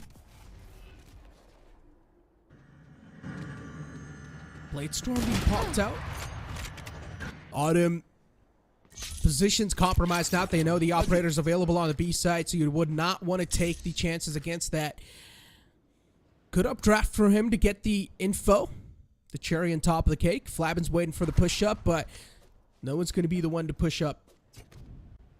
Still, patience game being played pretty well from both the sides. No one's pushing up way too deep, just holding their angles and hoping for the best. Ahead. Alright. This is something new from Reckoning. I mean, we've seen defaults from them where they try to take mid control, but this isn't really control now, is it? They just sort of use their initiator utility and have Voya sneak in there, while the rest of them try to go in vain. I'm assuming Hoya's gonna have to come in a little late to lurk around from markets. But unfortunately for Hoya, that door is already closed, so 30 his seconds attempts left. to flank are probably gonna go down the drain. Unless he can get a kill towards defender spawn. Operator's gonna Strike now down, start a B. strike. As the trades did happen. It's a 4-on-4. Side Dreams in the back lines. Doesn't really have a lot of HP to back him up, but still is trying to pistol fight back with his teammate. One Recon enemy Dart's gonna remaining. scan through, and Reckoning Esports, they get the side in the head quite easily. Last man to go in the name of Ubor. He's trying his best to do anything, but Deadly 10 with a quick tap on the teammate, or with a quick tap on the enemy to shut him down. Well, lightning fast round from Reckoning Esports. They start off slow, and the moment they see a spot, they ignite it. They pick up the pace like nothing else. That whole mid attempt from Hoya, he was destined to fail that. The setup for mid was perfect from God's Reign, but still, what does Hoya do? Like a Giga Chad, walks up to its defender spawn, challenges stakes, and there you have it. All that God's Reign did to get something on mid, down the drain. And then it becomes so easy for Reckoning Esports to crunch B. Interesting angle from Harsh to stop any aggression towards A main, but then God's Reign haven't really played aggressively towards A main yet. Cautiously optimistic. It is broken buys from God's Reign, so Reckoning Esports should realize that. They probably have. Looking at the opponent's economy. On A side, there's only 2 players. On B, there's heavy presence of 3. God's Reign just making sure that their cards are being played right. Autumn's playing up quite pushed up. Cover going out. Position's known. Hirsch has been taken down to 66 HP, but still that's not going to be good enough. Deadly 10 somehow flicks on top of the opponent and takes care of him. And now also trying to get the heavy control in the hand situated. Deadly 10's taken down a bit too low, and Side Dream somehow manages to find 2 with the Hunter's Fury. He goes huge. And now, suddenly out of nowhere, there's a chance for God's Reign to get this round back in their hands. Oh man, God's Reign pull off this Thrifty. It would be heartbreaking for Reckoning. There have been so many Thrifties in this series already by both the teams. And Sai's ultimate might just make this one work. 3v2 established. Oh, but Flamin and Master, they pick up the pace and the pieces. Aggressive approach. They double up right underneath each other. Just playing in an angle where they're both in the same line of sight, so they can't get isolated and exterminated. And that's the only way to play a man disadvantage situation where the weaponry advantage still lies with you. They play their cards right. And they bring the round back from the brink of defeat. Reckoning with quite a sizable lead this time. Is this the first time they've taken such a big lead in the series? 3 rounds lead. It seems big enough, right? Because this whole game has been so neck to neck. We have seen them take this type of lead in the previous map. But now what we're really here to see is that for how long they're able to sustain that lead. And as I said, that's what exactly happens. Wapor starts lining him up and he's going to be good for 4. Jesus. This is the one round where Reckoning Esports tried to go for a fast A hit after several rounds of conditioning their opponents to a slower playstyle. We saw this from Reckoning in the pistol and the subsequent rounds, and then Reckoning went back to the slow default-ish approach. The moment they decide to play aggressively towards A once again, God's Reign are prepared. They spring the trap. I mean, it's not just Vibor. Vibor was the one who was the tip of the spear. He was the one who was getting all the kills. But even if he couldn't, there were so many others from God's Reign just prepared to help him out over there.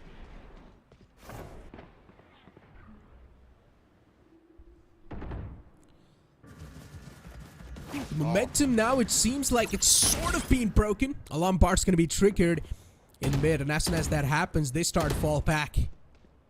Mid presence given away, maybe trying to fiddle with the enemy mines. They've got Flabbing up for success in mid. Let's see how much of that he's able to find now. Autumn still challenging that fight against Hirsch. Was really adamant to find that kill, but unfortunately isn't going to be rewarded with that. God's Reign They're going to fall back to the B side. Switch controls taken away. Reckoning Esports, they have sort of gotten the grip on the site so far, but there's two players in the back lines in the boathouse. Ticks inside. And these two players will need to go Hughes to try and deny the entire site control. They get blinded. And somehow Reckoning Esports, they're able to get the grip back on the site. Flabin has got the tour de force available and is looking to strike down anyone that stands in his crosshairs. Oh, this time Reckoning Esports don't have anyone playing towards B main. Whatever they have is towards lane 1 and inside the site. Godswin at least don't have to worry about that at the very least. Flabin playing one in an angle, Player gets standing. dealt with, but Autumn doubles up. Oh my god, what's happening? What? What just Alright happened? then. Just mouse 1 and W, I guess. It wasn't even that much W. It's more like Reckoning Esports offering the fights to God's Reign. Exactly. Why? They were just peeking out in their crosshairs. The first kill onto Flabin, it's understandable. He just got pre-fired on that corner, so I'm not really going to go ahead and blame him for that. But the rest of the team just completely crumbled down like a domino effect. They just started to fall down one after the other. Look at this. Offering the fights, trying to go for the trades. The trade's not coming out successfully, and Autumn just starting to strike him down. Speak about that, and we've got a tactical timeout up. And as I said all the time, whenever there's a tactical timeout, you will see a sudden shift in the playstyle. Okay, so I'm not sure if we'll see that sudden shift or not, but there's one interesting tidbit that I want to point out, and it's the brain game battle between Harsh and Autumn. And it's been going on since quite some time. You remember that one round where Harsh was sitting on top of the hut on attacking spawn? Basically making an angle with a little bit of elevation towards A main in case God's Reign push up A main. And at that time I mentioned that God's Reign haven't really shown any aggression towards A main yet. And in the very next round, Autumn does something interesting. He activates the Blade Storm, double up drafts over the map geometry, and uses the elevation to peer down towards despawn. At that time Harsh isn't there. And then in the previous round, Placing swarm because Reckoning Esports don't have anyone positioned towards B main, Harsh for a moment used his ultimate, went towards attacking spawn just to see if God's Reign are flanking or not, and then cancelled it. Oh yeah, this strategy I told you. This strategy is coming into play once again, Crips. As I said, just send Deadly Tent towards market. That's what they've done. Early mid control taken, and now everyone's gonna start it to worse from tree. Exactly what I pointed out. They were trying to get the A side control in the hand. Deadly Tent's able to find some miraculous shot through the smoke. A side stroll is going to be there easily enough. They get the side control down, and Autumn's operator now will need to rack up some numbers. Spike planted. Holy cow, this is quite a fair opportunity for Reckoning. They haven't had this sort of a man advantage in quite a long time, and Deadly wants to push the envelope. Flash. Oh, God's Reign are paranoid about someone still being towards 3. That's why you see the flashes being popped towards that area. But as soon as they clear this area out, that's when Flabin will make a move, and Deadly slicing and dicing through his opponent. Massacre sticks. The late flank from Flabin now gets the better of Hoax, who did his very best to clear out that region and still got surprised. Oh, I feel terrible for God's Reign. They got played like a fiddle in this one. This is a classic strategy in Reckoning Esports' book. And I pointed this out as well before the game even started. Yeah. And they waited till the last round to put this strategy in use. That's what you call conditioning. Just make the opponent think that you're not going to be doing that thing because you're doing some other stuff, and then you try to pop it out of nowhere when they expect the least. Perfectly done. Nicely played. First half is going to be concluded right then and there, ladies and gentlemen, and there's going to be a short break right here, but we will be returning back to the second half soon enough. Hit for my wins, I need my hands. This life is real, can't play pretend. Came off the beats, I get it in.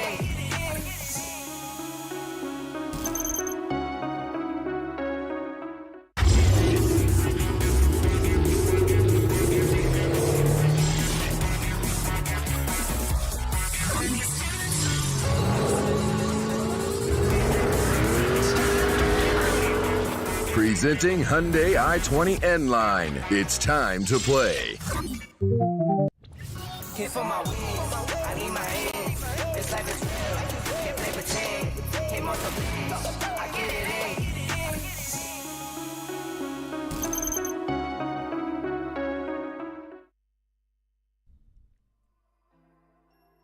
Welcome back, ladies and gentlemen, into the second half. And now the first half has been set quite well. The map of Ascent has been used in the best ways possible by Reckoning Esports. Now it's our turn to see how God's Reign are going to try to play with this map and how they're going to try to bring the mind games on the board on this.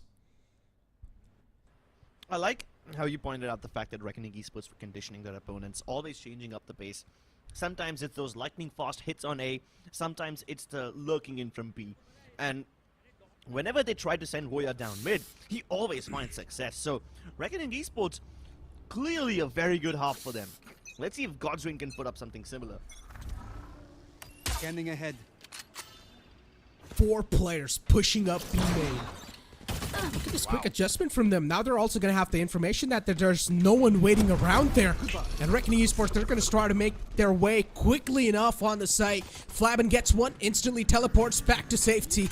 God's Reign, now they're down on a man number, but it's completely fine. And there's also a few players that are lurking around, flanking around from Reckoning Esports.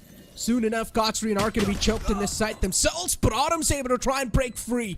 He breaks the deadlock that he found himself in. Flabin taken care of, but this flank needs to go huge. Sidedreams is going to give all the callouts away. He's tucked into Winery, finds one, but no, it's going to be the answer. Deadly 10 denies that. Instead, he takes him down. God's Reign, they're trying their best to fight back. They're trying their best to break free, and they do. Amazing stuff from God's Reign. They know that Reckoning are going to crunch them from A main, so playing the standard post-spawn positions where you have at least 2 or 3 people in A main and the rest of them playing Hell, that's never going to work for them. And as an adjustment, God's Reign go deeper towards Heaven, start picking up fights towards the window, and that's the only way they can avoid getting crunched by an impending backstab that's coming in from Reckoning.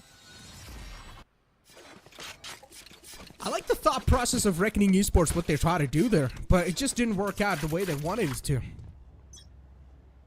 They wanted to, as you said, crunch him on their own site. Just suffocate him to death. But unfortunately, that was not the case. That push from Autumn really opened up a lot of opportunities. Yeah, just punch a hole in the airway. Oh no, this started as such a pain in the side for Reckoning. Split up on top of B hard, but it spots them aggressing out of A short. And this brings God's Reign back all the way towards attacking spawn. They were just hoping that Reckoning will not go all the way towards high mid. And simply to account for Reckoning towards in that area, they went all the way back. But yeah, it's fine now. Nice shot by Flabin. There's still quite a lot of Reckoning players on this site, so attacking this site is going to be a nightmare for God's Reign. They're walking into a trap. Spike down A. They're walking into a meat grinder. Yeah, dude. And it's They not just a got pleasant experience. Yeah, they just got obliterated on that site. And those quick adjustments, those quick plays, micro plays, whatever you guys want to call it, from Reckoning Esports, it just really played out so well for them. A thrifty round secured. A-side was definitely not the way to go.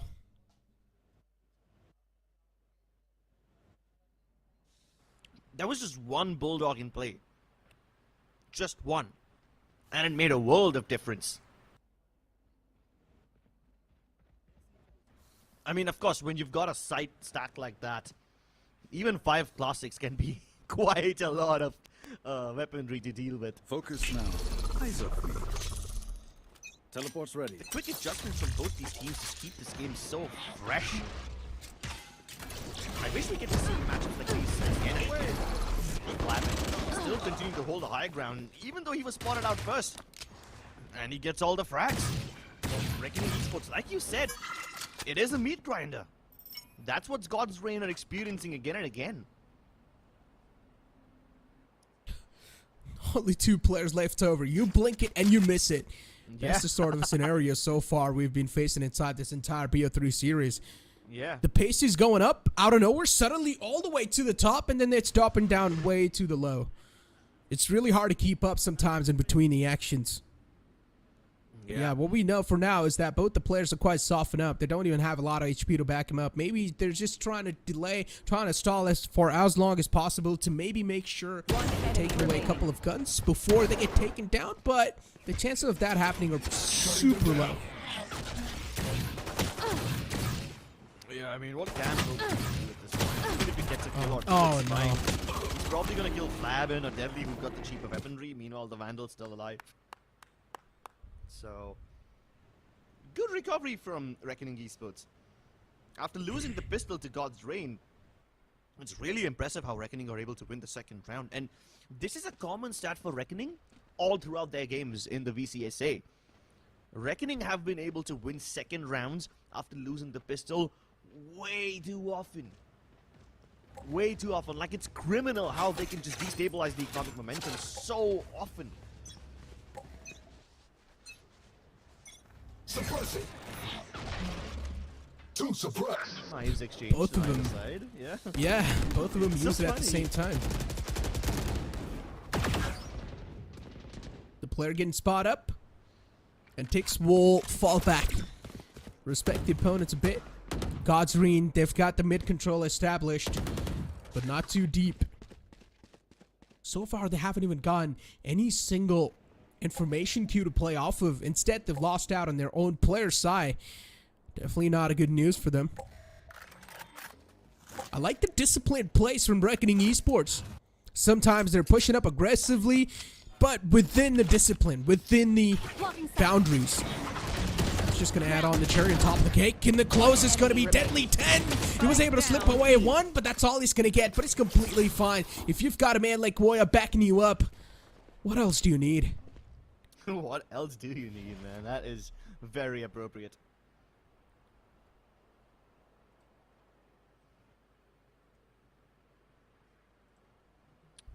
Silence. 30 seconds left. Virtue of it is golden.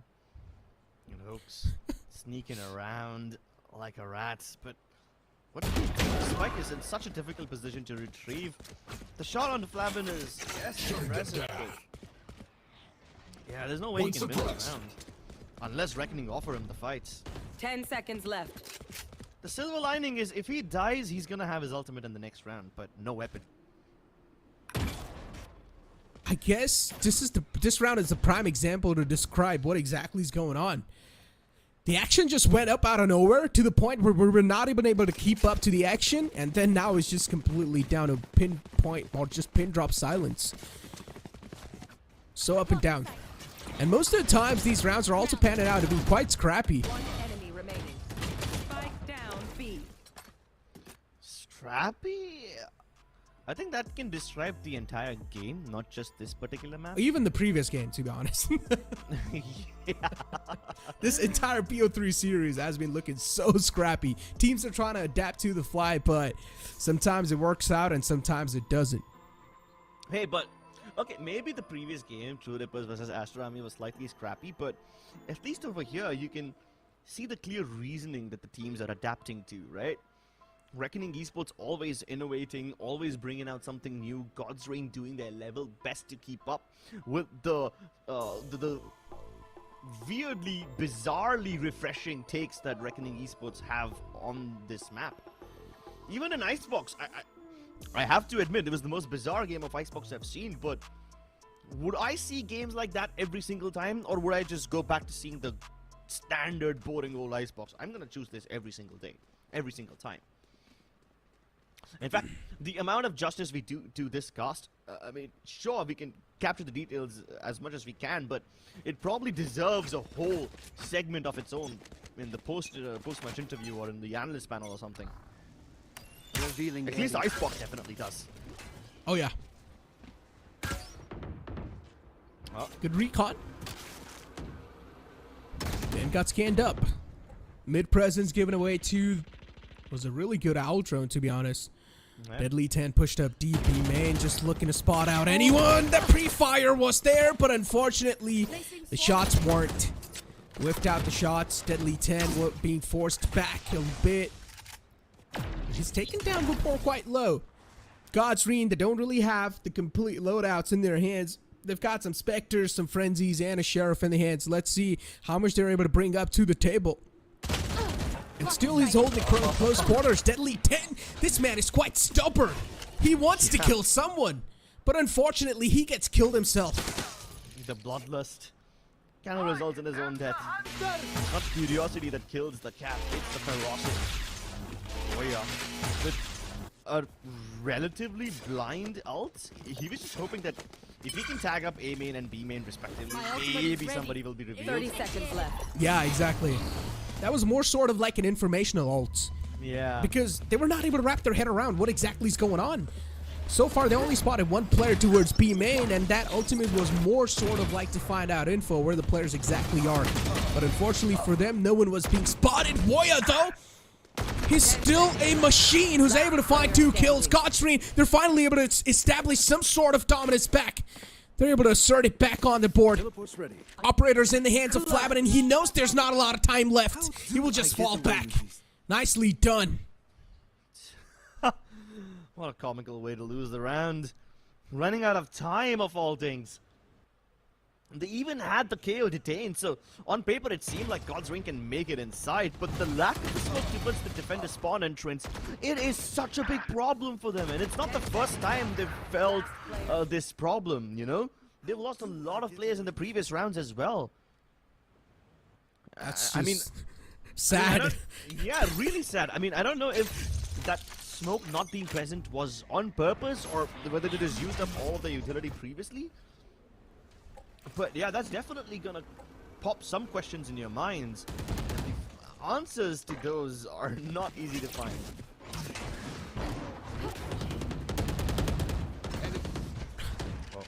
Good presence once again. He still gets it. Yeah, this man. Now they need to start realizing that they're sending Deadly 10 up in front, real up close and personal, and there needs to be a way to stop this man from doing so. If Deadly 10's been taken down, that's going to be a huge sigh of relief already. Sort of like a head start that Godsreen were probably looking for. Unfortunately for them, not a lot of ultimates left in their hands. Wabor, even he doesn't have the lockdown available. Side Dreams, all he needs is one more orb in the hands. Maybe he will get the Hunter's Fury secured up, but Deadly 10! He goes huge! Good for 3 on the B side, and even Hoax gets shut down. Tix, the last man, up and alive. Reset required. And this time, Godsrain even placed all the smokes properly. One Last enemy time, remaining. Woya 30 made things seconds very left. difficult for them by shooting them down via attacking spawn. I'm sorry, no, not attacking, the defending spawn. But this time, even after doing all the utility placement properly, Deadly 10 just turns out to be a massive Giga Chat. Quad kill for him to secure the map point for his team. Reckoning Esports might just take us to map number 3. Matt's proven out to be quite deadly, man. Sticking true to his name. You really gotta stick true to your name. But this play right here, even though they knew his positioning, they still weren't able to shut him down. It's just the way he's able to dodge those bullets, just like Neo from Matrix.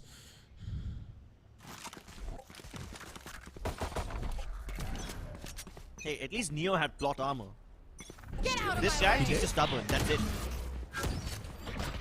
Damn, I didn't know that. But Hunter's Fury used. Side Dreams, he did find a tag on the B side. They really are desperate to take the B side in the hand, but Woya and Deadly 10, these two guys, it's indeed a deadly combo. They're not going to let anyone trespass on the B side, and now Deadly 10, he gets a little bit overheated. And Flappin', what was that Spike flick? down B. Tix being sent back to his childhood with that slap. Take flight. Side Dreams with only 25 HP in hand. Oh, it's really tough.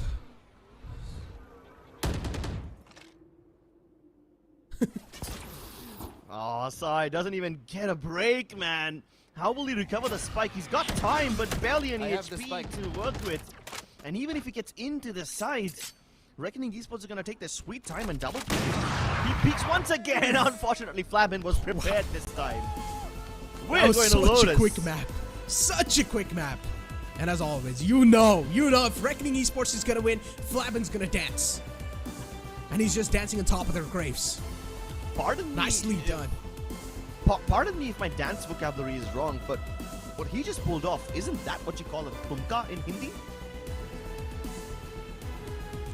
I don't know. I don't know, man. Of course you don't. Of course you don't. I'm an innocent kid. I don't know. I only That is- watch kids that is- shows. That is so far from the truth, and you know it. But hey, this match, that was a show meant for the entire family. You can show this to your kids and tell them, look kids, if you want to play Valorant in an innovative way, this is how Especially you do on it. Ascent. Especially on Ascent. You gotta mention that. Exactly. Ascent is one of the most oldest maps, and we have seen, I personally feel like we've seen a lot of strategies already, but the way this team played it, it was just another level. With that being said, ladies and gentlemen, it's time for us to push to a short break. Don't go anywhere. We'll be right back. Hit for my wins, I need my hands. This life is real, can't play pretend. Came off the beach, I get it in.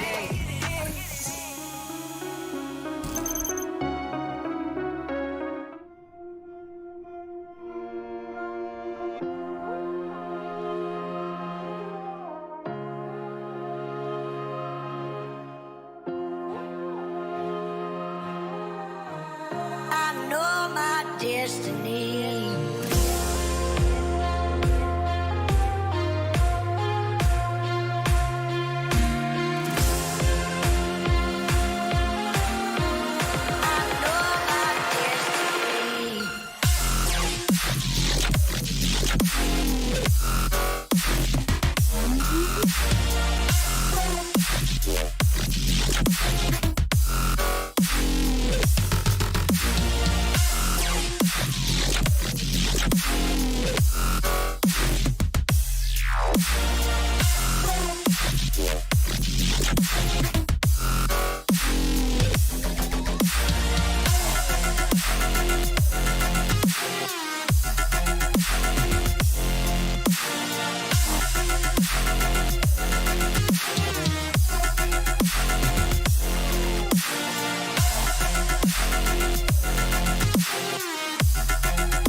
I know my destiny.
I know my destiny. I know my destiny. I know my destiny.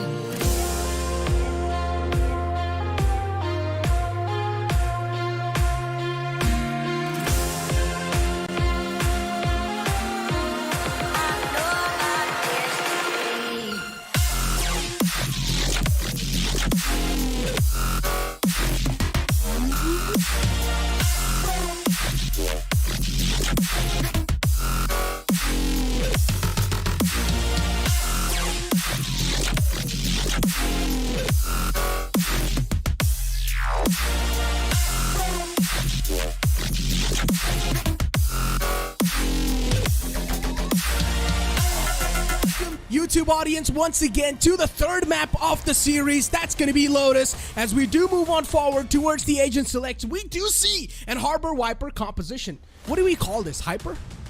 I think so. We should name it Hyper. What do Please you don't say? try to abbreviate it. Please don't try to abbreviate it.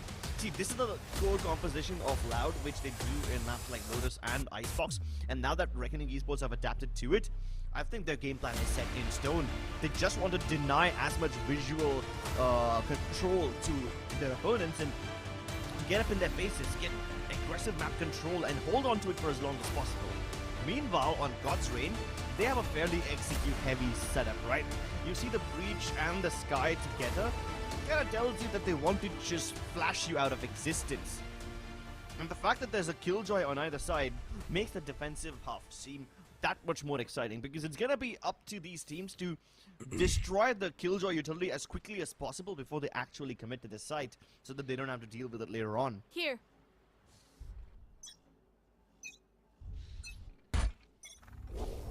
God's Reign.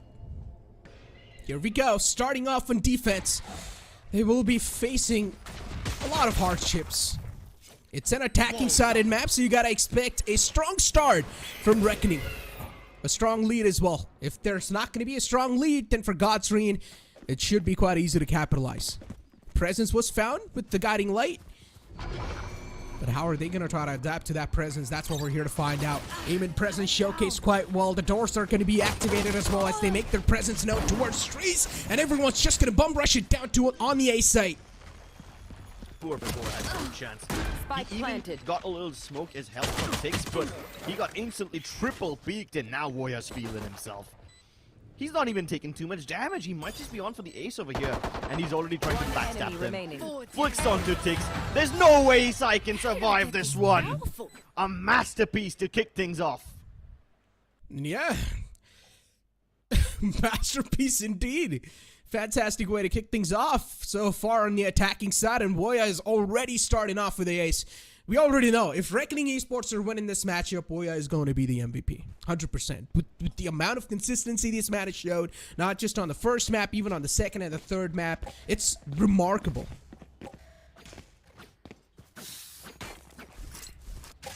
I feel so bad for Vibhor over here. Tix really tried to help him out. He did. He put up a smoke towards tree, hoping to just delay the push from Reckoning as much as possible, but they just disrespected it. And now Autumn is in a similar position. He's got way too much heat on him.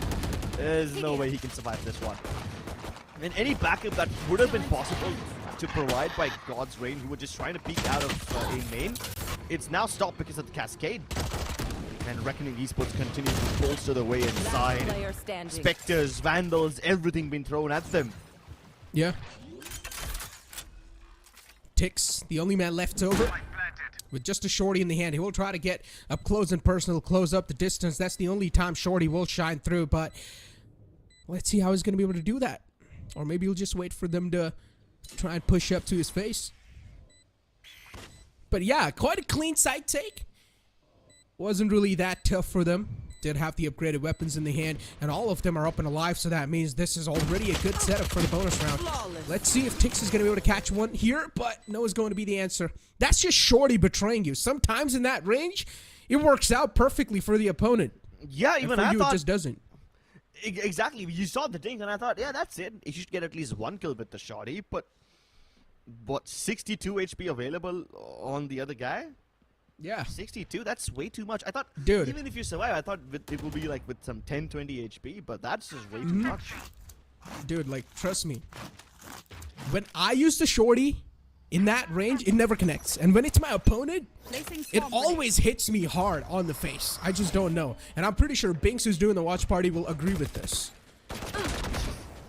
Wait, does he have a reputation of not connecting the shorty or something? No, I mean, it's just the thing that every Valorant player will agree with, you know? Yeah. I think so. The shotguns are always deadlier when they're in your opponent's hands. The grass is always greener on the other side. But luckily for Reckoning Esports, there is not too much grass, but there's plenty of water. They've sent the high tide towards B, they've shown presence towards A, and now they're sending the cascade and guiding light towards C. So God's Reign are all over the map.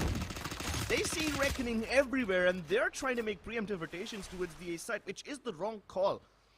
I mean, in the process, they leave B kind of vacant, and they're just using the guiding light to figure out if Reckoning are even there. But God's Reign have expended so much utility trying to figure out where Reckoning are, and Reckoning are being chilling. They're just sitting on spawn. They've got nothing to worry about. Seeker's invested now, and if two of them go towards C, they're gonna hit C with all their force.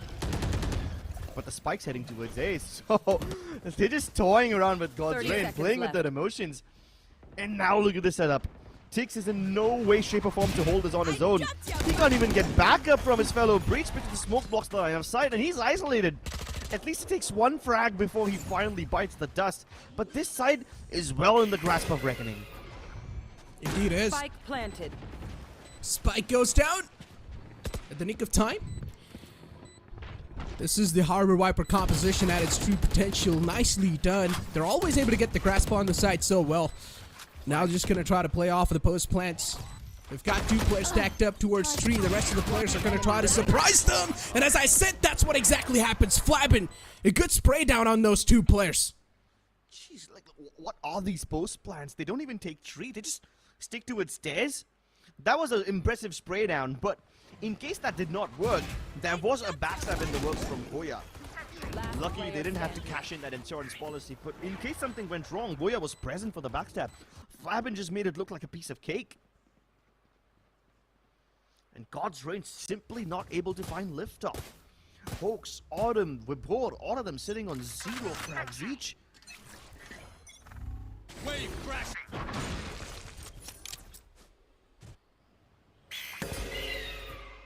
Oh. Flash reveals the position.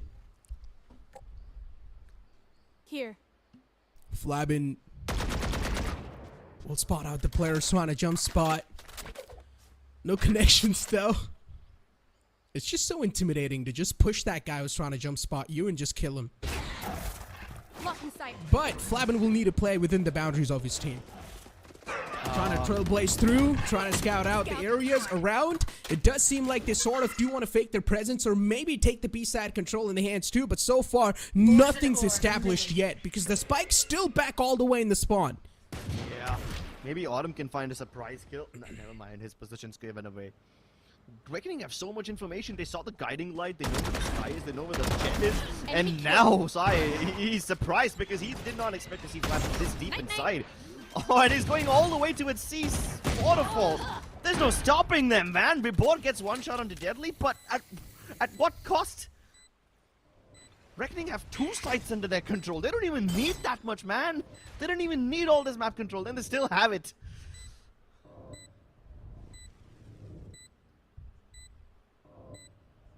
Reckoning Esports. Master right there. And it's just these last 2 players.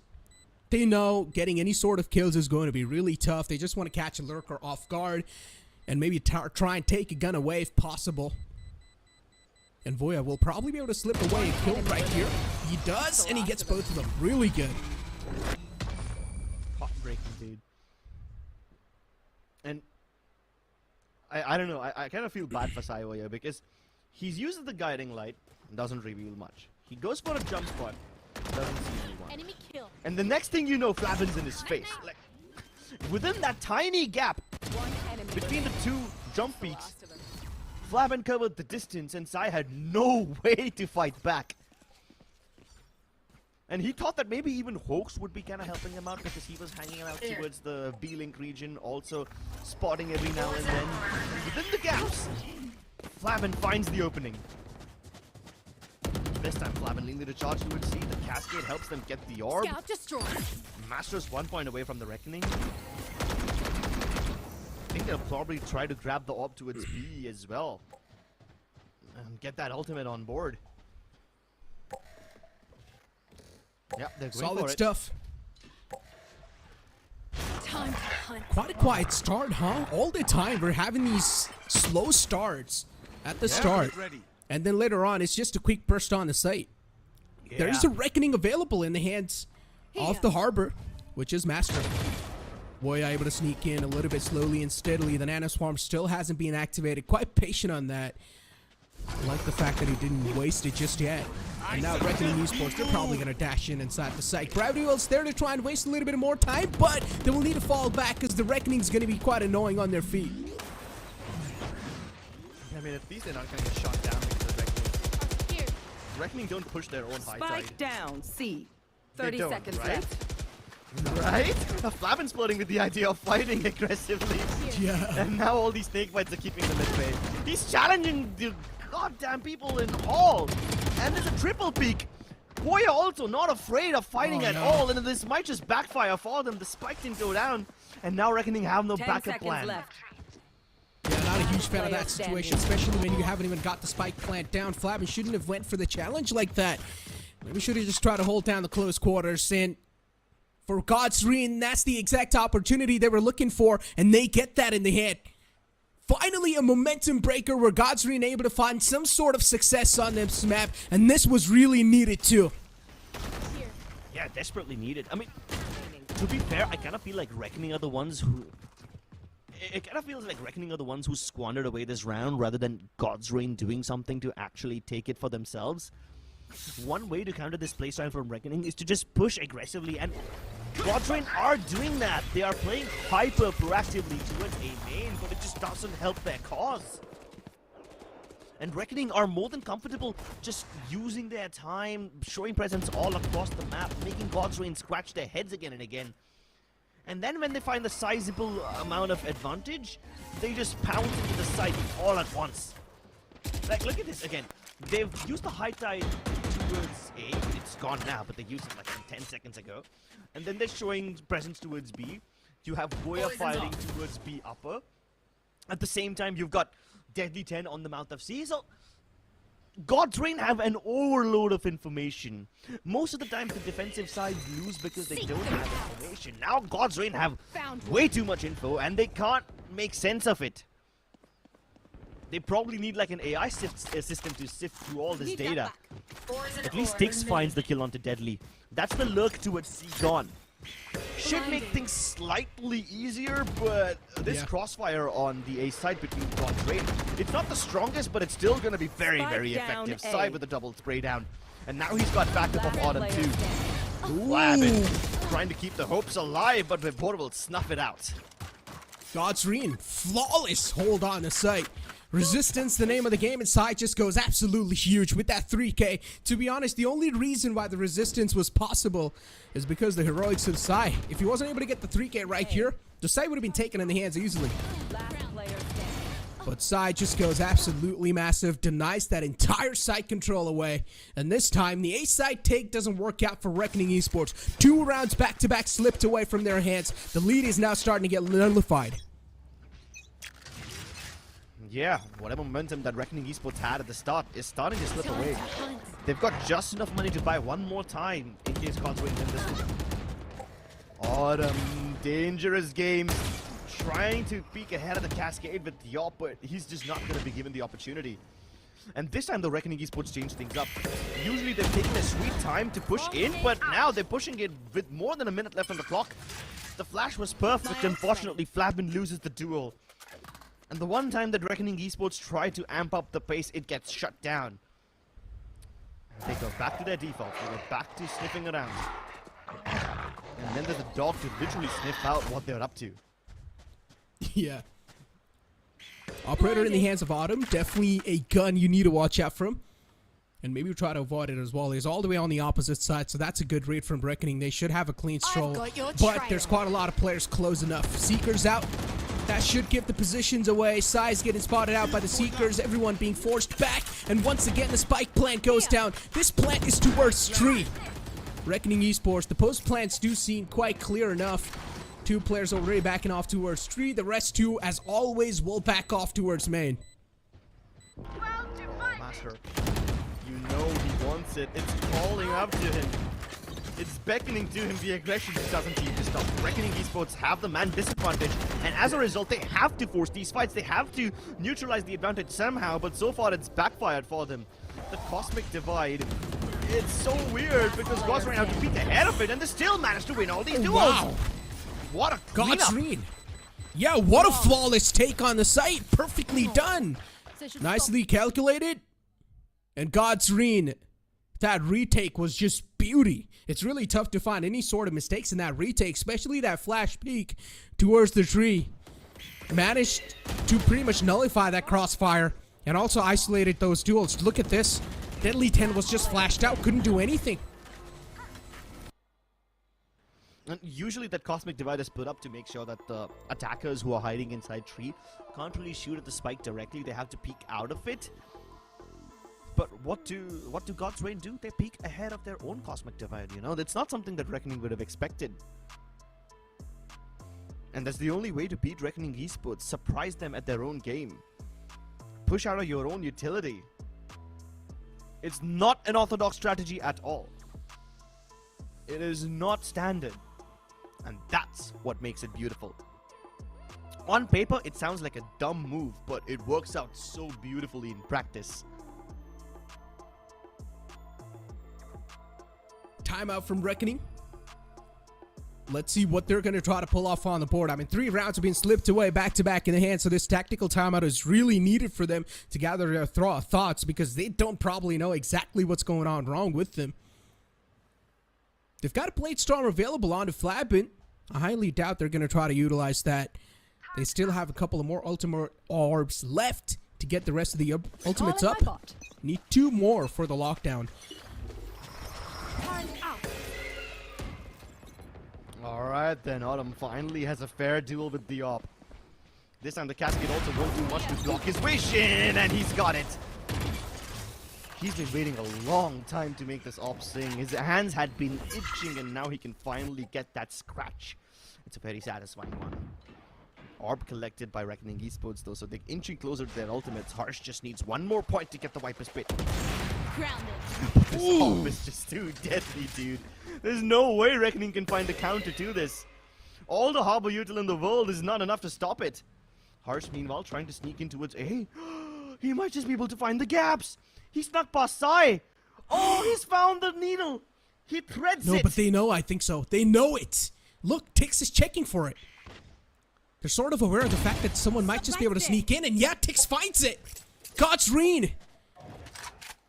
Perfectly done. Able to sniff out the lurks. Able to shut him down quite easily. That operator, that single-handed opening has changed the entire course of the game, or course of the round. 30 seconds And Boya left. and his teammate Deadly 10 are the last two players left over just to save it out. These two guns are going to be quite crucial in the upcoming round because so far Reckoning Esports, they're on a losing streak, and considering this is an attacking-sided map, it's not a good news.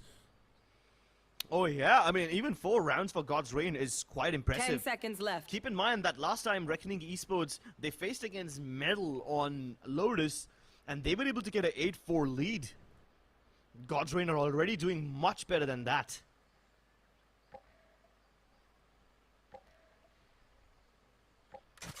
And they've got so much money built up. Look at the money. Look at Autumn. He's got Here. 8,500 credits. Careful here. The board Hawks, all of them north of 7,000. Man's richest in the room. He can keep his riches if God's Reign keep playing like this. Oh, Harsh should have looked at his back. He should have.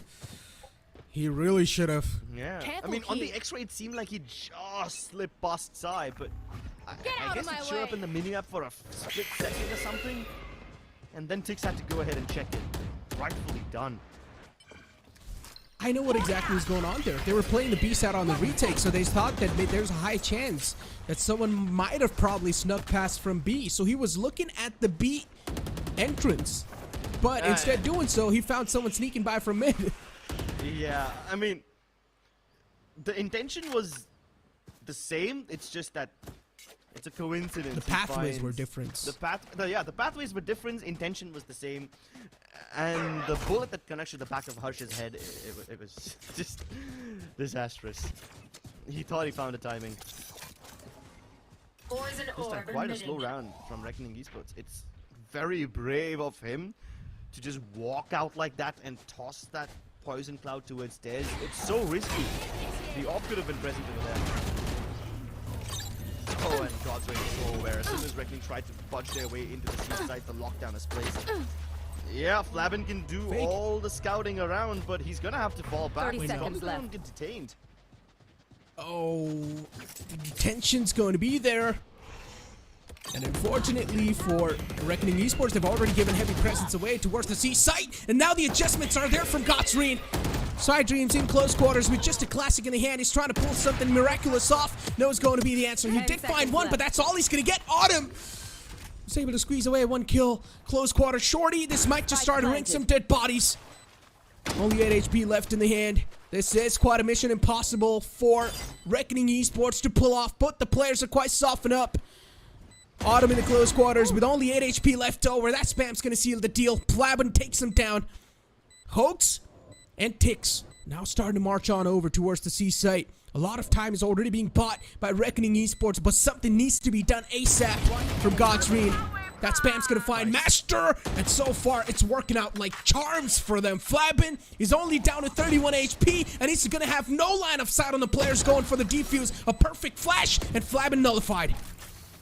God's Reign, a 5-round streak to nullify Reckoning's lead. And they've done so well in this one. The lockdown placed preemptively simply on the basis of sound cues.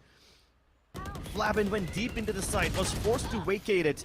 And when Reckoning Esports tried to retake this site, when they tried to attack it again, there was so much resistance from God's Reign.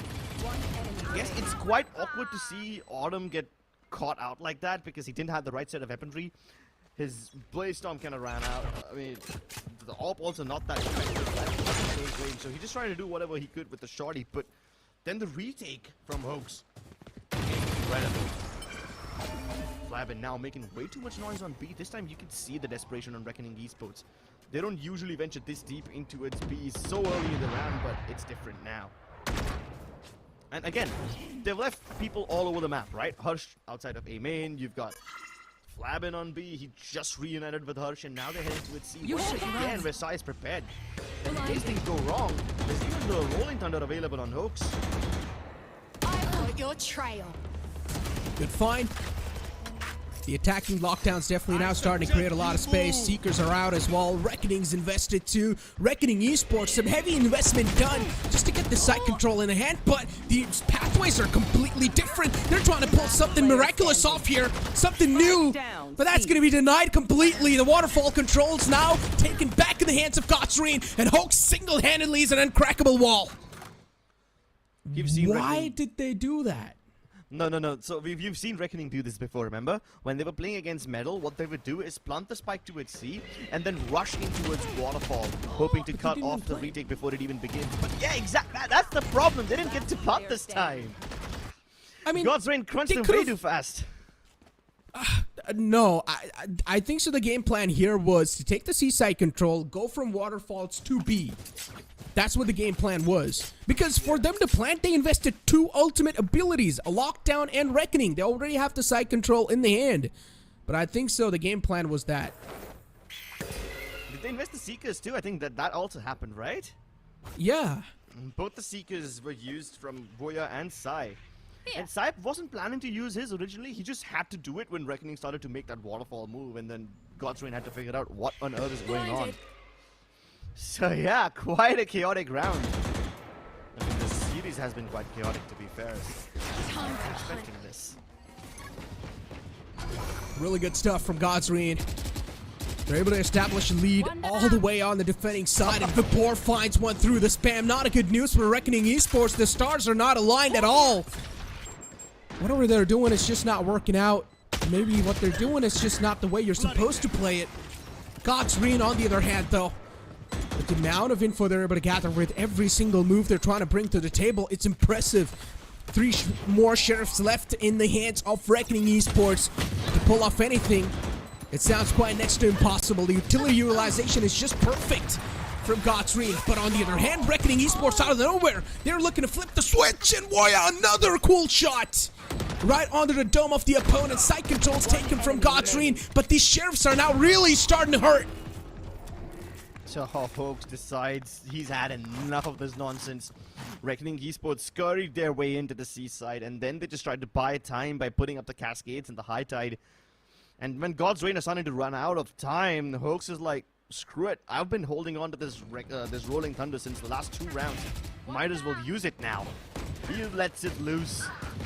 And then God's Rain brute force their way inside. The flashes as well, really nice.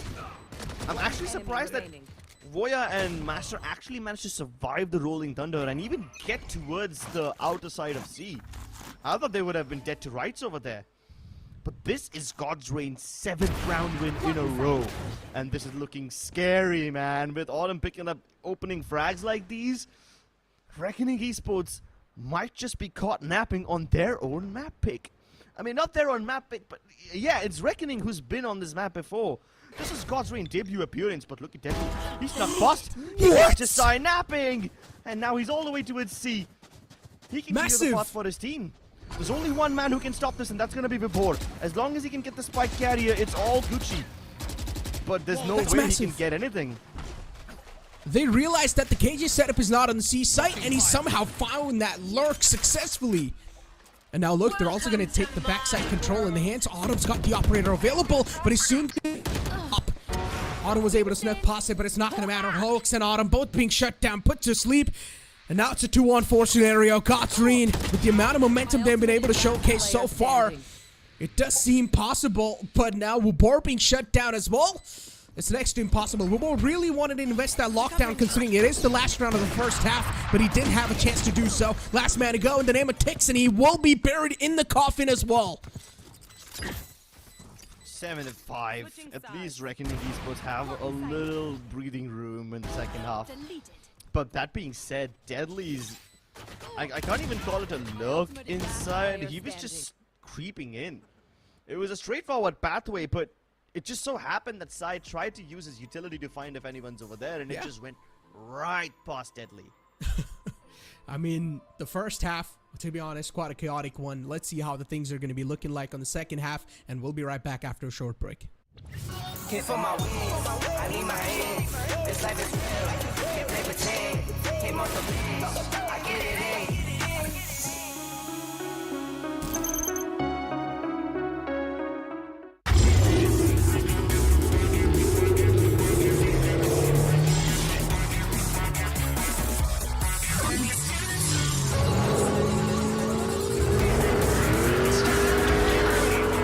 Presenting Hyundai i20 N-Line. It's time to play.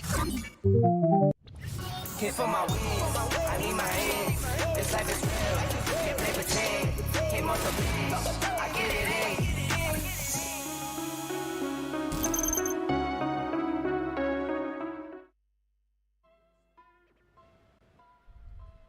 Welcome back, ladies and gentlemen, to the second half. The first half ended on 7-5 note, and now Godsreen will be pushed on the attacking side. So currently the momentum also should be there in their hands, but let's see what Reckoning Esports are going to try to bring new to the table to stop that momentum. You see what that teddy bear is doing over there? Chilling? That's what Reckoning were doing in the first 5 rounds of that first half. They were chilling on attacking spawns for quite some time and taking their sweet time to actually hit a site. But then Godsrain turned around the page by winning 7 rounds in a row. And now they're in the lead. Quite a straightforward approach from Godsrain. They're not spreading out like Reckoning did. They're just hard clearing every angle towards B. But this Viper wall that's put up by Reckoning, it's quite innovative. It blocks off A stairs, it blocks off the B main as well. So this is quite nice. It boils down a lot of time that God's Reign are losing. So they're gonna have to make their executes happen when the Viper runs out of Toxin. That can be quite a narrow window. Good healing. Autumn being patched back up to full HP. And heavy presence towards the B site. Good flash to get the presence known. Deadly 10 sort of trapped in the corner right there. Autumn was able to shut him down. Bavoya pushes the limits. Pushes the smoke, gets the planter down. At least for now is able to buy a little bit more time for that rotation to come in. Flab and try to pull something off with the rotating doors, but he was not really able to do so successfully. Her still in the back lines trying to do something, and he does find one with the snake bite. That's a big one too. The spike planter over and over again is being nullified, and now it's down to a 2-on-1. Whoa! This is just incredible. Hirsch, with those picks, was able to shut him down completely. And that's what happens when you try to push the B side without clearing out any other areas of the map. All the 4 entrances being heavily exploited by Reckoning Esports. They just disrespect the smokes, man. Goya pushing out gets one. Then you've got all of them just trying to kill the planter, sometimes with a pistol, sometimes with the snake bite. And then Harsh with the heroics just stomped on them, man. Planted. 1 enemy remaining. Look at this. I mean, he's got a frenzy against him. He still wins with the classic against Bolt. Absurd. Behind me. Eco on the table. Reckoning Esports, that's huge for them, considering they were able to at least sort of get that round in their hands. So that's quite massive.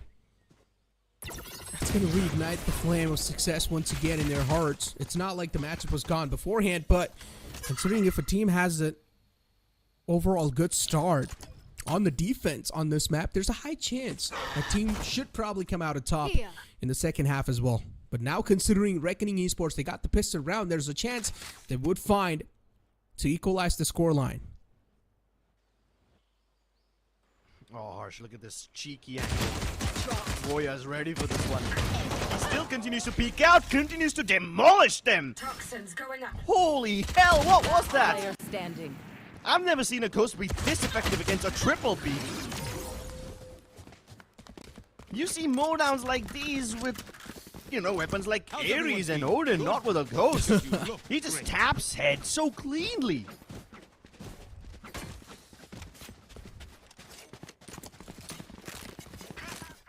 clean wrap up though. But yeah, definitely Voya is quite crisp today. Not gonna lie.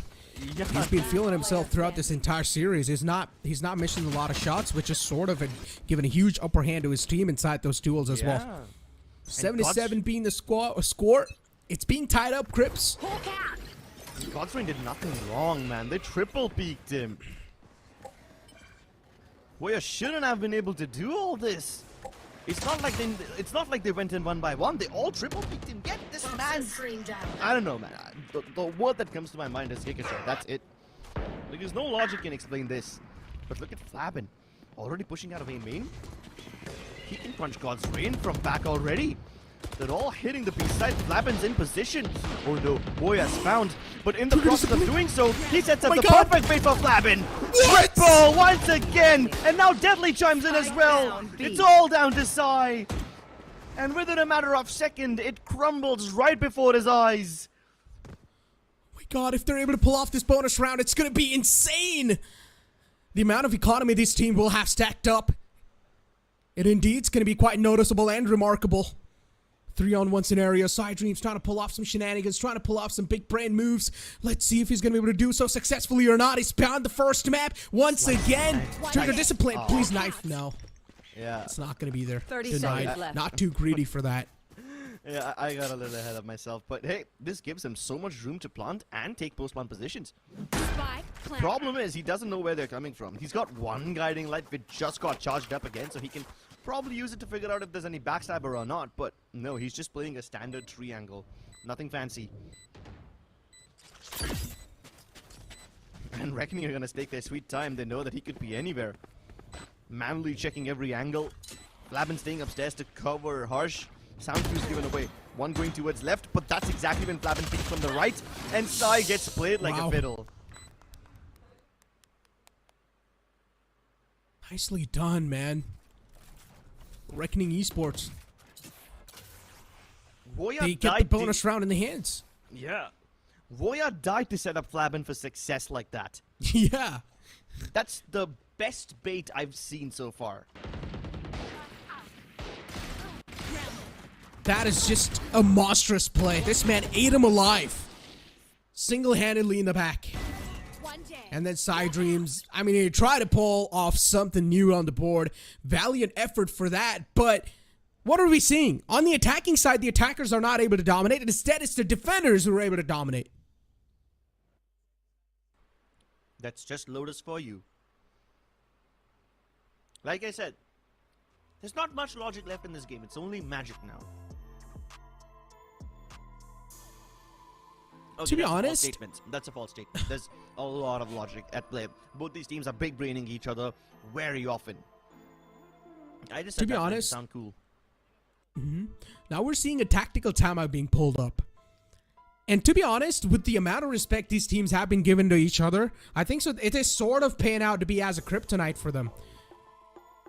And I think so. The only way to try and take a side quickly in the hand is just stop respecting so much. I think so. Just try and run it down to one side to break the opponent's momentum.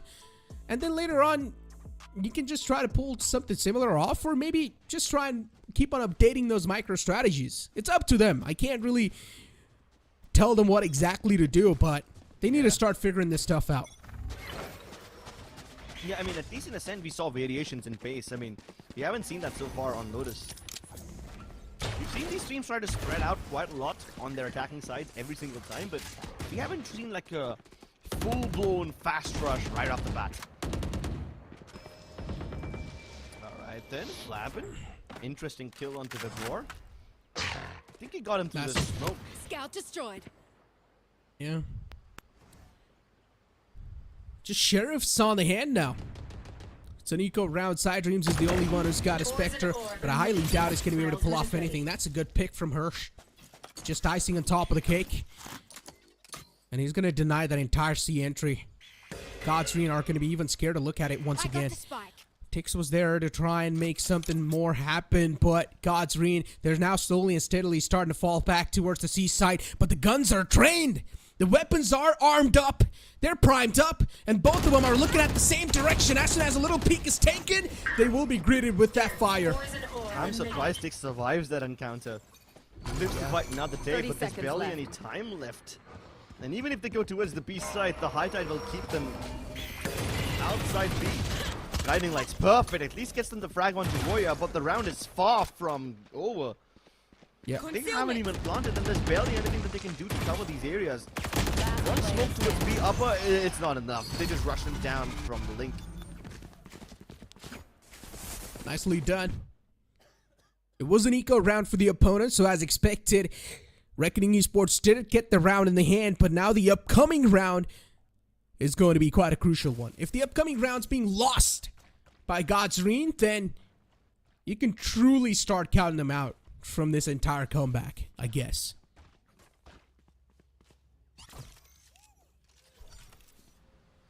I would have said that that's a move fearlessly round from Reckoning Esports, but they took their sweet time. They moved with information, with purpose. Can't exactly say that that was fearless, but this push from Flaben now, that's definitely fearless. Borderline reckless. Man didn't have his dash prime. And unfortunately, will be taken down, but it's completely fine when you've got Voya on your side. There's nothing to worry about. This man always is able to put up some incredible numbers, and when you've got a man like Voya feeling himself, it's indeed tough to shut down that team. And then Deadly 10's Nanoswarm placement is just perfect. Godsreen, they're getting countered wherever they go on their attacking side. Reckoning Esports always a step ahead. God's Reign spotted 3 people on C. They saw the Harbor Util, they saw the push in from Flaben as well as Warrior. And this tells them, yeah, if there's 3 defenders towards C, then A side would be empty. If not empty, it should be relatively defenseless. Let's use the Rolling Thunder and enter in. And what do they encounter? A burning pit of lava called Nanoswarm. Double of it. Jeez. Like, look at this. This is where all the things started to pan in their favor. They saw Flaben, they saw Warrior, they discovered 3 on C, and then they use the Rolling Thunder, get inside, and then they burn alive. You know what the best part about this matchup? Is that Reckoning Esports don't even have any wards to review beforehand for this map, and they're still able to counter them so well on the defending side. Yeah. It's always their proactiveness. Like, look at this high tide. Reckoning have been keen on taking A control, but they've never used this kind of a high tide before. They've used cascades, not this. So it keeps on changing every now and then. Last time they pushed C long, this time they push A. I mean, okay, not exactly push, but they're defending it quite actively. God's breaks the doorway and enter the beast site. Deadly 10 doesn't want to give away the satisfaction of a kill. He would much rather concede the site rather than lose man advantage, but Automix tends a sharp connection onto his cranium. That's what I call a skull-cracking shot. That little pixel was more than enough for that man to capitalize on that kill. Autumn, his team doesn't even have the superior weaponry, but still, they have managed to get the site control in the hand. The lockdown will now expire, and this meat grinder will be activated. Hoax gets 2 with the help of his teammate, and now the last 2 players are left alive. Reckoning Esports, they have enough amount of money to commit, and they will. And a very impressive thrifty from God's Reign. And this was such a needed round from them. And if you look at it, it just boils down to this crucial frag, right? Deadly 10 solo defending B. All his teammates away from him, not backing them out yet. So Deadly then makes the right call. He falls back. He would much rather lose the site than lose the site and the man advantage. So he didn't do anything wrong over there. But then comes Autumn. Bladestorm in hand. Lethal intention. And he just lets all hell break loose. Team stun. You don't see that often, but hey, as long as nobody's dead, it's fine. Trailblazer used from either side to gain some information. On the other hand, still a decent amount of utilities available. Unfortunately for Sai, he's ran out of guiding lights, none left in his hands. So that informational play might just be a little tough to find out who's positioned in what pockets. Reckoning Esports, they don't exactly know what sort of a hit is coming up. And even Godsreen, they seem quite indecisive of what they want inside this round. Spike dropped. Okay. Here. 40 seconds on the clock, and Godsrain are kind of going for a late execute, but the problem is they haven't really broken the KJ setup. So once they make contact on B, they will need much more time to let those nano swarms expire. Okay, but I mean, if they're going 30 towards seconds A, left. it's fine. Cosmic Divide put up. This will let them highway into the site, but Master, he's waiting for the right moment. He can't hear them cross yet. Remember, the Cosmic Divide also cancels footsteps. So he could have peeked and destroyed them all, but he doesn't do it. The Reckoning might just change things. And Oh my Boya God! is so sharp. What on earth is this guy up to? Vibor puts up a killing spree of his own. But this is such a chaotic affair, because now you've got Vibor isolated from the rest of his teammates, and they're just busy trying to join him. The Hobbit is already challenging him on the site. There's a defuse inside the cove. Apprehended, Master player lost, standing. and Deadly picking up all the frags. Vibor is left so confused. Not just him, even I'm confused. What were those shots from Deadly 10? They picked up that round just off of Deadly 10's heroics. He cleared that entire A-man area all by himself. Just single-handedly. He shut both of them down. Those are some incredible shots. Look at this in the replay. His position was known. Both of the players knew that Deadly 10 is in that broken door. But still, somehow, he's able to take 2 players down with him. Controlled chaos, bro. Controlled chaos. Reckoning Esports hold on to their horses.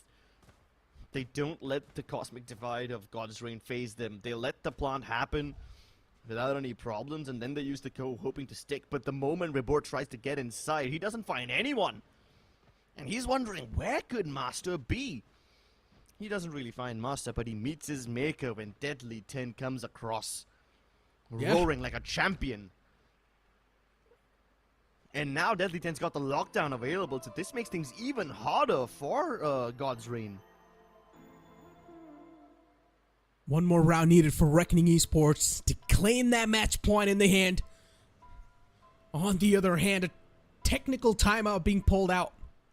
Maybe someone's having some sort of issues, and hopefully we're going to get those resorted soon enough. But, okay, it's already done. Maybe it was just a little bit of a misunderstanding, I guess. But, yeah, issues already taken care of, and now this round's going to start off.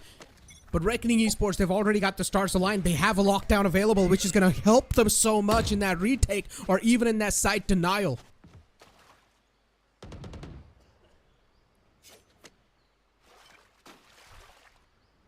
Once again, another slow approach from God's Reign, but unlike Reckoning Esports on their attacking side, who actively display their presence across the map and keep making noise all over, God's Reign aren't doing nearly enough to bait out Reckoning utility. Reckoning have all of the utility in place. All nano swarms and turrets active. Boya has plenty of flashes. Yes, Master has used up some of his util, but that's okay because he can get his high tide again. Flash is great. Autumn holds his ground, walks into the stun, but I think he's still safe. The guiding light from Boya keeps him alive, and now the Seeker is invested. B-site invasion in progress, but Autumn hustles through the utility unbothered, and now the rotating doors have been activated so they can highway their way towards the C site, simply so that they can avoid the lockdown. And Autumn is a man cold. He doesn't break the lockdown, but he breaks their hearts and their players' skulls. 30 seconds left. That one single lockdown caused so much chaos on this entire map. God's Reign just were trying to find out some ways to fall back from this site. They did! And Autumn, this man heroically stood up for his team. And now he's also good for 3. Last man to go in the name of Master. And Reckoning Esports, they've got some solid economy to back up on, so it's completely fine if Master does want to commit.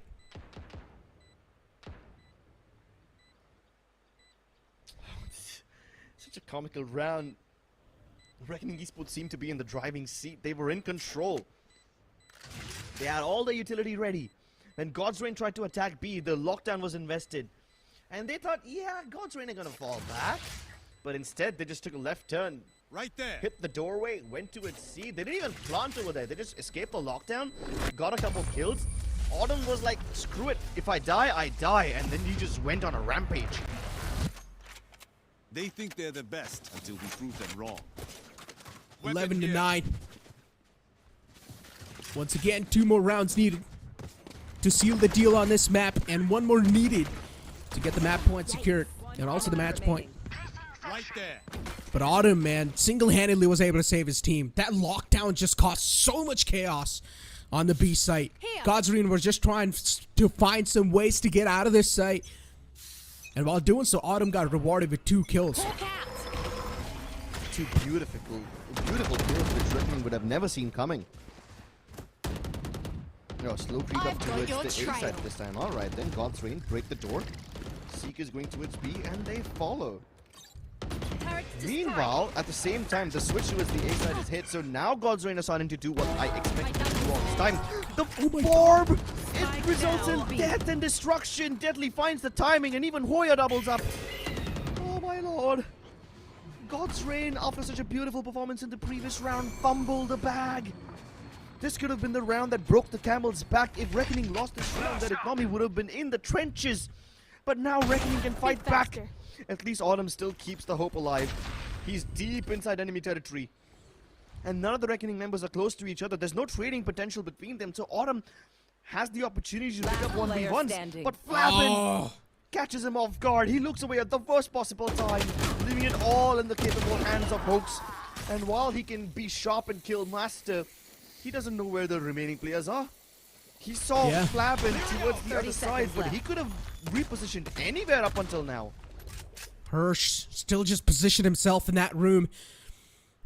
And now Hoax will start to fall back, march towards the A side without giving any sort of foot cues away. Just sneaking in, creeping and crawling his way. He's got 10 seconds left in the hands, Crips. This is quite doable. If he's managing to sneak out this plant somehow, this is indeed doable. The spam's not going to find him because Hoax is planning in quite an unorthodox spot. He does get the spike plant down, and now it's a 1-on-2 activated. 35 HP in the hand, doesn't really have a lot of that to back him up. But if he's able to win these aim duels, then it's going to be solidified pretty well in his hands. Hoax still just waiting for those commitments. He's not going to find any. Catches Flab and slip by. It is also going to use the Rolling Thunder. Man in the close and still not able to get his hands around, and Hirsch was able to dodge it. This would have been the perfect clutch. It would have been the dream come true for Hoax. He used all the information fed to him by his teammates. Yes, there was a little air of uncertainty because Flabbin got the kill onto Autumn quite some time ago, and at that time he could have repositioned anyway. So he still took the risk to go to a CD spawn, knowing fully well that Flabbin could be prepared to intercept him, but that was a risk he was comfortable with. Got towards the A side, got the plant down at the last millisecond. Even the Rolling Thunder farmed up was incredible. But Harsh just jiggled around him. Waited until his the debuff of the concussion wore off. And then he made it possible. Now Reckoning, so close to victory. Staring at map point. All of Hoax's efforts down the drain. There's one glimmer of hope, and that can be Autumn's operator, but he's not going to see any action yet. Get out of my way! Rotating doors used once again. Snakebite used to try and stop them for now, but it's not going to be enough. They still managed to make it in.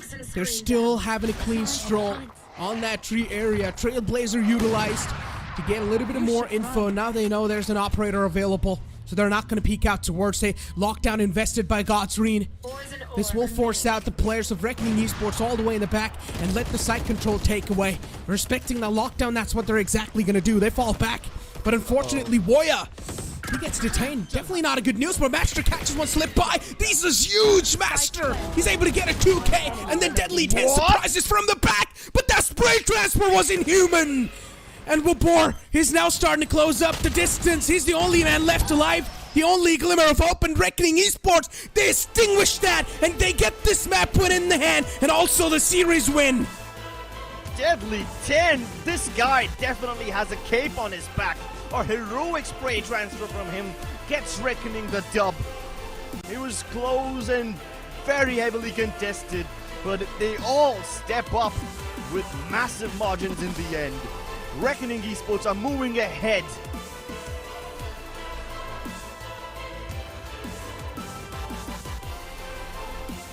What a game. What a series it has been. Enjoyed it to the fullest. And these guys definitely deserve every single good words, all the good stuff to them. God's Serene though. Tough fight given to Reckoning Esports. And Reckoning Esports, they realize they will need to respect the opponents with the amount of heroics even they were able to showcase inside this series. Both of these teams, they gave it all they have.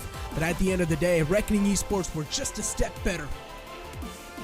All of you guys who came in to watch today, let me tell you, you just witnessed something epic. This was hands down the best series in BCSA so far, at least in my opinion, and I'm sure a lot of you guys would agree with me when I say this. I mean, Sai literally had his hands on his face. He was definitely disappointed, especially when they lost the last round, but on the last map. But still, it was valiant effort from the side of God's Serene. Before now, it's time for us to push to a short break. Don't go anywhere. We'll be right back. Came for my wins, I need my hands. This life is real, can't play pretend. Came off the beat, I get it in.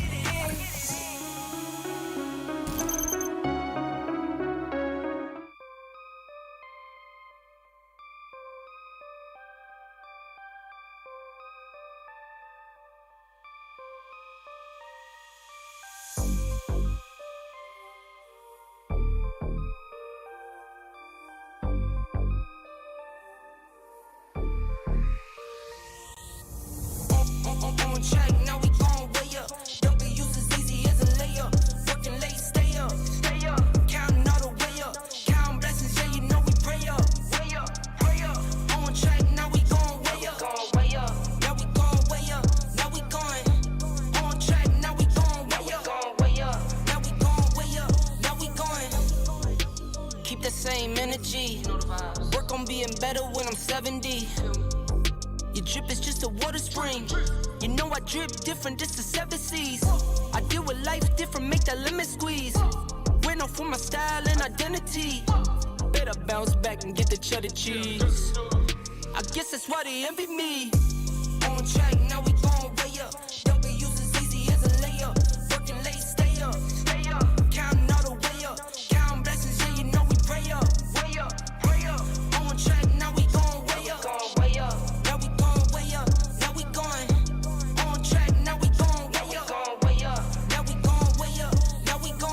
I got his band like I'm Barry Bonds. Running through the money, but the money's long. I don't love it, but I need it, keep it coming on. Only friendly, me and friends, we don't get along. I put that on my name, that I put them on. I put myself on stage as they sing along. I might book a session, do 100 songs. I'ma let you hear them just to prove you wrong. On track, now we gon' way up. W's as easy as a layup. Working late, stay up, stay up. Counting all the way up. Blessings, yeah, you know we pray up. Way up, pray up. On track, now we gon' way up. Way up. Now we gon' way up. Now we going. On track, now we gon' way up. Way up. Now we gon' way up. Now we going.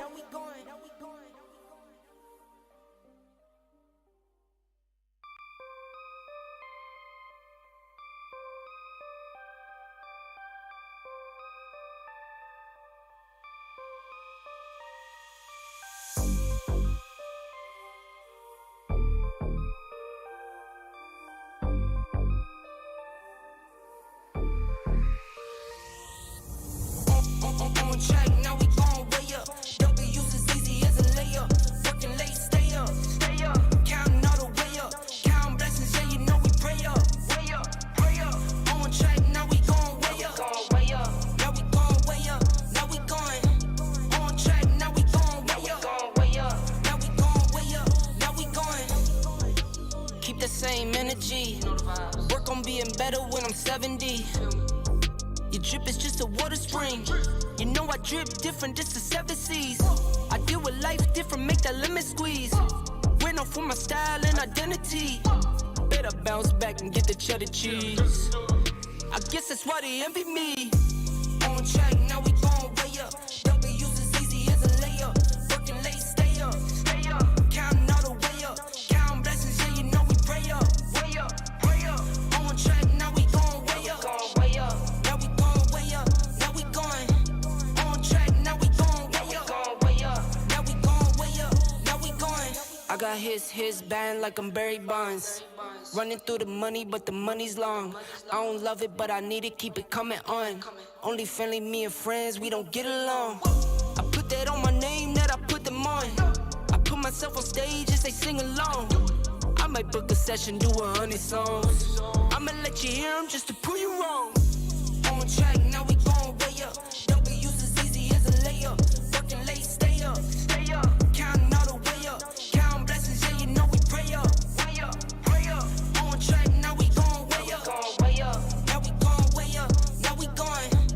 On track, now we going way up. Now we going way up. Now we going.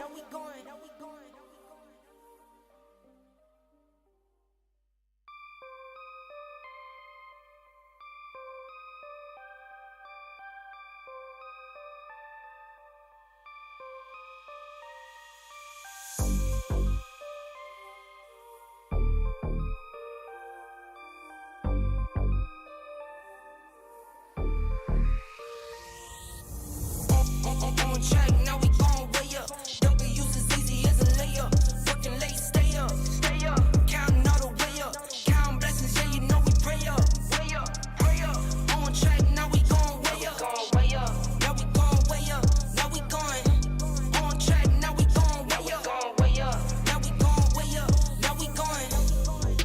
Keep the same energy. Work on being better when I'm 70. Your drip is just a water spring. You know I drip different, just the 7 C's. I deal with life different, make that lemon squeeze. Went off for my style and identity. Better bounce back and get the cheddar cheese. I guess that's why they envy me. On track, now we going way up. W's as easy as a layup. Working late, stay up. Counting all the way up. Counting blessings, yeah, you know we pray up. Pray up. On track, now we going way up. Now we going way up. Now we going. On track, now we going way up. Now we going way up. Now we going. I got his band like I'm Barry Bonds. Running through the money, but the money's long. I don't love it, but I need it, keep it coming on. Only friendly, me and friends, we don't get along. I put that on my name, that I put them on. I put myself on stage as they sing along. I might book a session, do 100 songs. I'ma let you hear them just to prove you wrong. On track, now we going way up. W's as easy as a layup. Working late, stay up. Counting all the way up. Counting blessings, yeah, you know we pray up. Pray up. On track, now we going way up. Now we going way up. Now we going. On track, now we going way up. Now we going way up. Now we going.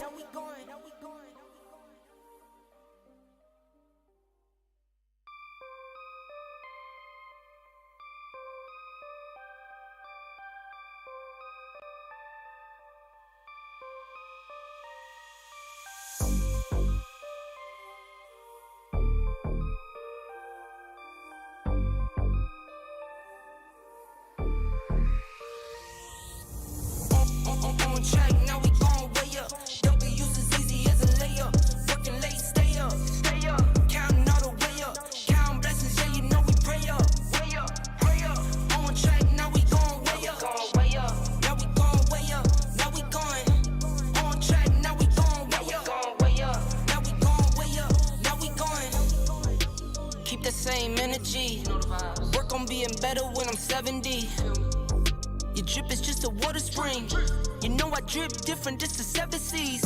I deal with life different, make that lemon squeeze. Went off for my style and identity. Better bounce back and get the cheddar cheese. I guess that's why they envy me.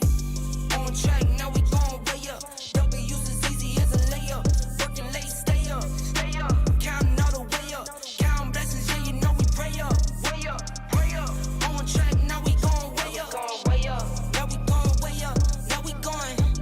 On track, now we going way up. Now we going way up. Now we going. I got his band like I'm Barry Bonds. Running through the money, but the money's long. I don't love it, but I need it, keep it coming on. Only friendly, me and friends, we don't get along. I put that on my name, that I put them on. I put myself on stage as they sing along. I might book a session, do 100 songs. I'ma let you hear them just to prove you wrong.